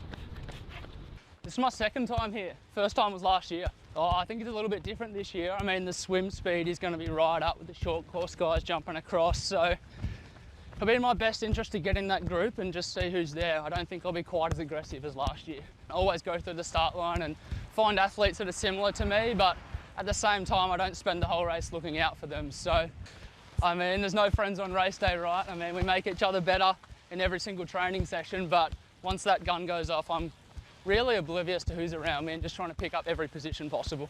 Oh, yeah, here he is, he's back. I thought you said you didn't have much time for us. Oh, mate, I need a rest. For me, I try to be more than an athlete. You know, I got my degree last year. I've pushed on with the podcast since, and that's just a piece for me that other people have really started to enjoy. So I plan to grow that this year. But yeah, I've had my sights set on Geelong since I crossed the finish line at 70.3 World Championships last year. But the form came around so nicely that I ended up racing a little bit earlier. One race, one podium so far this year. So it's amazing what difference 1 month makes too. I mean, that was a month ago now, and I've really tuned up since. So I have high hopes for the weekend. Anyway, boys, got to keep moving. Funniest moment in try. Oh, in terms of embarrassing moments, I had to take a stop at the Portaloo last year at 70.3 Melbourne, but it's about as good as I've got for you there. Yeah, definitely planning around the Pro Series. Unfortunately, I won't be doing any full Ironman in the near future, but the 70.3 format's spot on for me. I've had so many podiums now, which have all been fantastic, but I'm chasing that elusive win, so I'm hoping that I can get the year started on the right foot here in Geelong. Alrighty boys, that's all I got for you. How good is Geelong? See you on Sunday. All right, well, thank you very much, Mr. Kurt McDonald there. He's laying in 5th place at the moment. He looks like he's very happy, and you've got to love it when they go, you know, past some of the iconic places right here. The Geelong Bollards is one of my favourite all along the waterfront of the Geelong Bollards. They're the colourful life-size painted woolen bollards. They're an iconic, you know, series of sculptures. They're depicting historical and cultural figures as well. So absolutely fantastic, Rennie.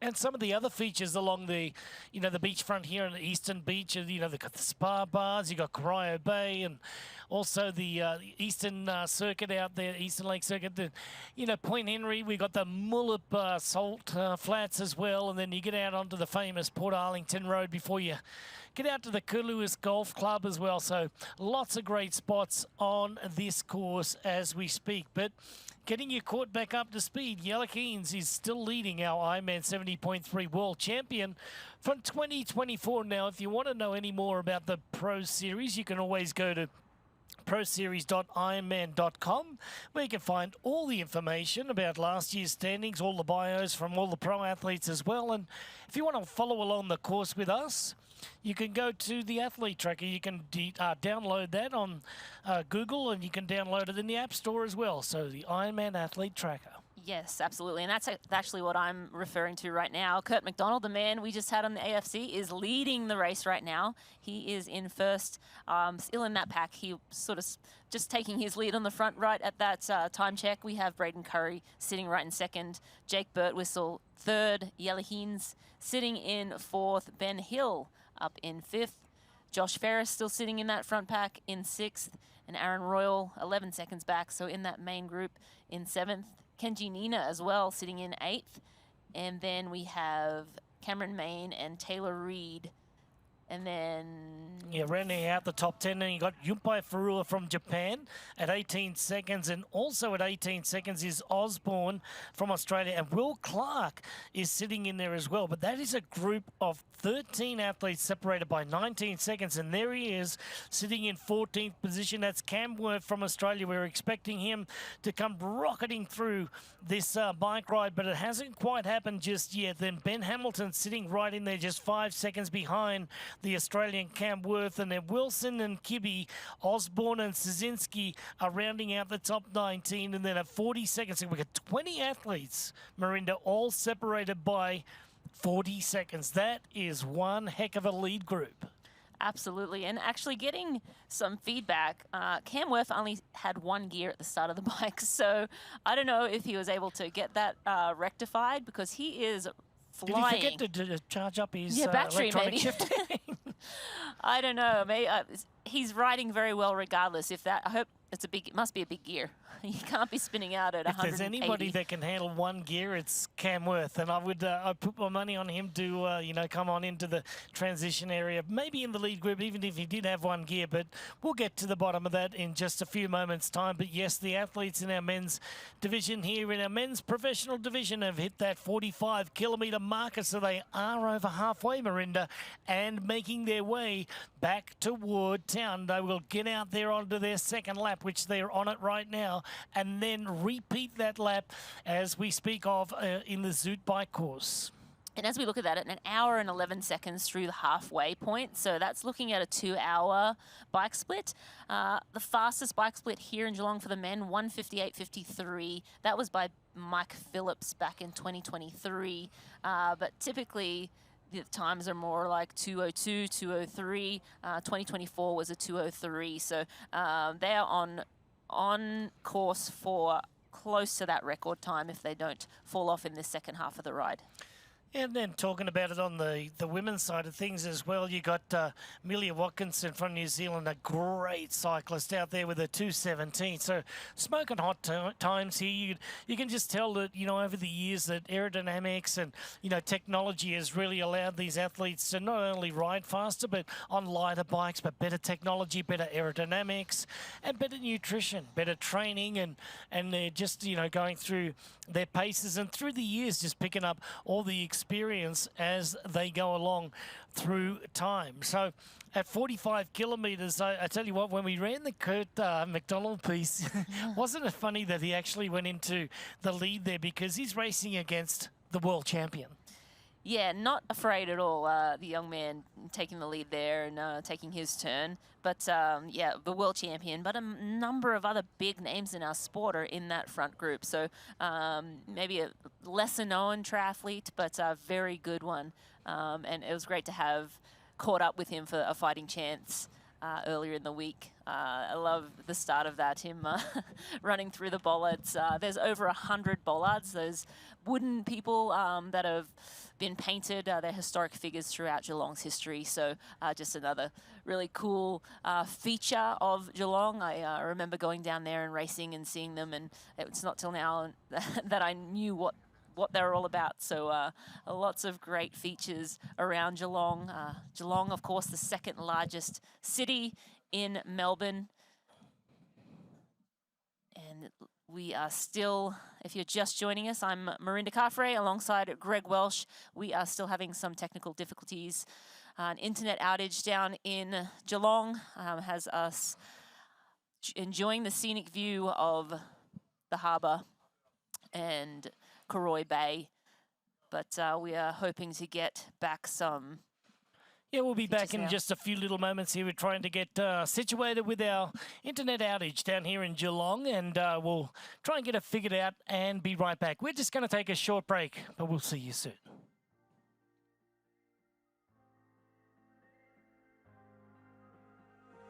When you put your hand in my jacket, I'm thinking so irrational. You flew me international now. And we can spend hours reading the signals, but that's so unoriginal. What if we took this back to my house? Under all these lights, I gotta take a minute to calm down. But I feel like if I told you I was ready right this minute, do you think that it would turn you on? I just feel like you need to know. If I told you I was ready right this minute, would you just run off and tell someone? I just feel like you need to know. I don't wanna feel like we're wasting time. Tell me, should I go and call up a taxi? We can make out for play in the backseat. Please tell me now how that all sounds. You can sleep in while I make breakfast, watch cartoons and talk about exits. And if you're happy, stick around. I just feel like this is worth the risk. I never felt a fire like this. If I told you I was ready right this minute, do you think that it would turn you on? I just feel like you need to know. If I told you I was ready right this minute, would you just run off and tell someone? I just feel like you need to know. Right here, right now, we're running out of things to talk about. Right here, right now, I'm about to let the truth come out. If I told you I was ready right this minute, do you think that it would turn you on? You tell me now. If I told you I was ready right this minute, would you just run off and tell someone? Keep my feet on the ground. If I told you I was ready right this minute, I just wanna do it, lay you down. I just feel like you need to know. It's clear. If I told you I was ready right this minute, would you just run off and tell someone? I just feel like you need to know. If I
high as a bird.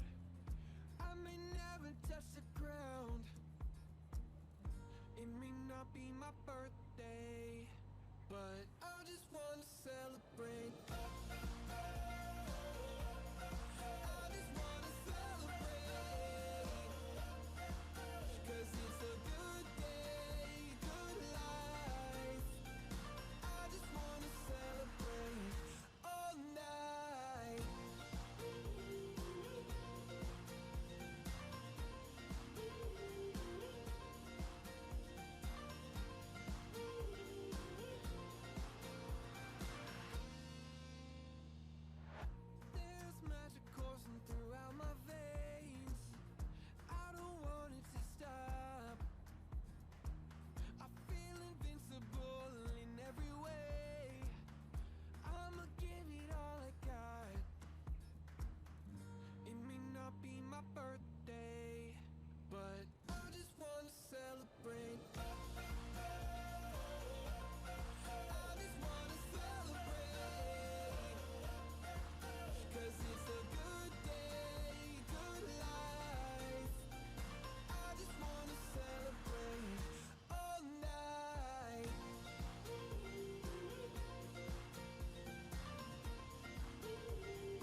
that sugar sweet. You got what I need. Sipping on the potion, all that good emotion. Just my kind of heat. Keep it on repeat. Destined by the potion. Loving this devotion. Live it up, live it up, live it up, sweet emotion. Every time, every night, you and I on a roll.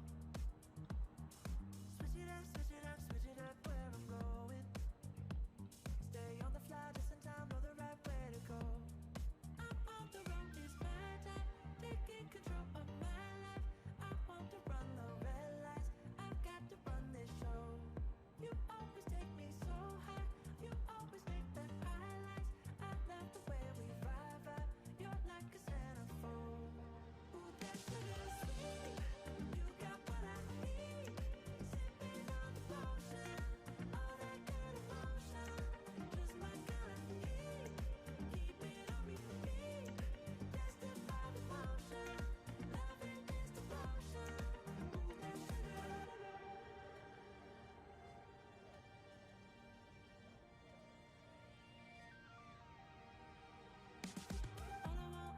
All I want is satisfaction. Make a move, baby, you got nothing to lose. Give me that, give me that, give me that good reaction. Gonna make it right, little like an offer I can't refuse. I'm on the road, it's my time, taking control of my life. I want to run the red lights, I've got to run this show. You always take me so high, you always make the highlights. I love the way we vibe, you're like a centerfold. Ooh, that sugar sweet, you got what I need. Sipping on the potion, all that good emotion. Just my kind of heat, keep it on repeat. Destined by the potion, loving this devotion. Ooh, that sugar sweet.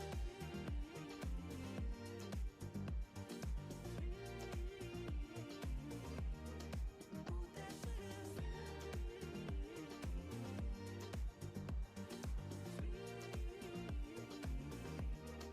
Ooh, that sugar sweet, you got what I need. Sipping on the potion, all that good emotion. Just my kind of heat, keep it on repeat. Destined by the potion, loving this devotion. Ooh, that sugar, just my kind of heat. Ooh, that sugar.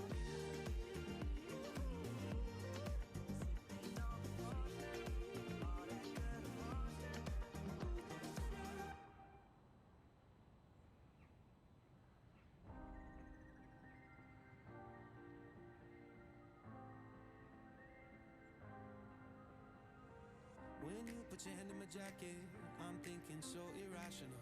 You flew me international now.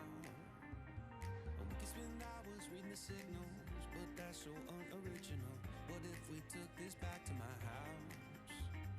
Under all these lights, I gotta take a minute, take a minute, take a minute to calm down. But I feel like if I told you I was ready right this minute, do you think that it would turn you on? I just feel like you need to know. If I told you I was ready right this minute, would you just run off and tell someone? I just feel like you need to know. I don't wanna feel like we're wasting time. Tell me, should I go and call up a taxi? We can make out foreplay in the backseat. Please tell me now how that all sounds. You can sleep in while I make breakfast, watch cartoons and talk about exits. And if you're happy, stick around.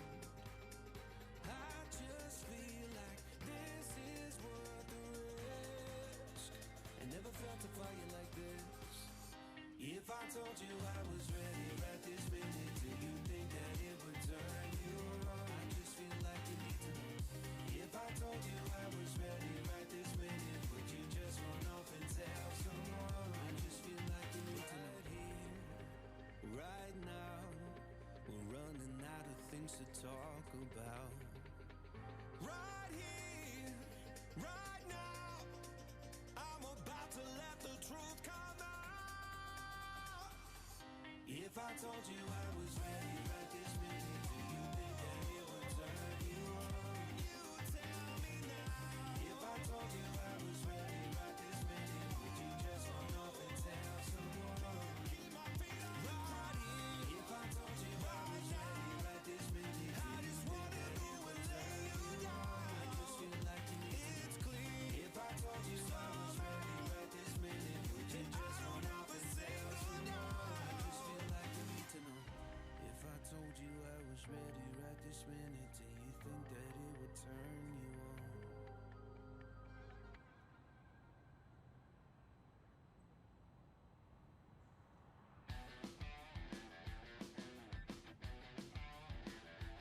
I'm Greg Welch with Marinda Carfrey, and due to an internet outage at our production hub today and the inability to receive and transmit video or audio signals from our on-site cameras, we unfortunately are suspending our coverage of today's Ironman 70.3 Geelong.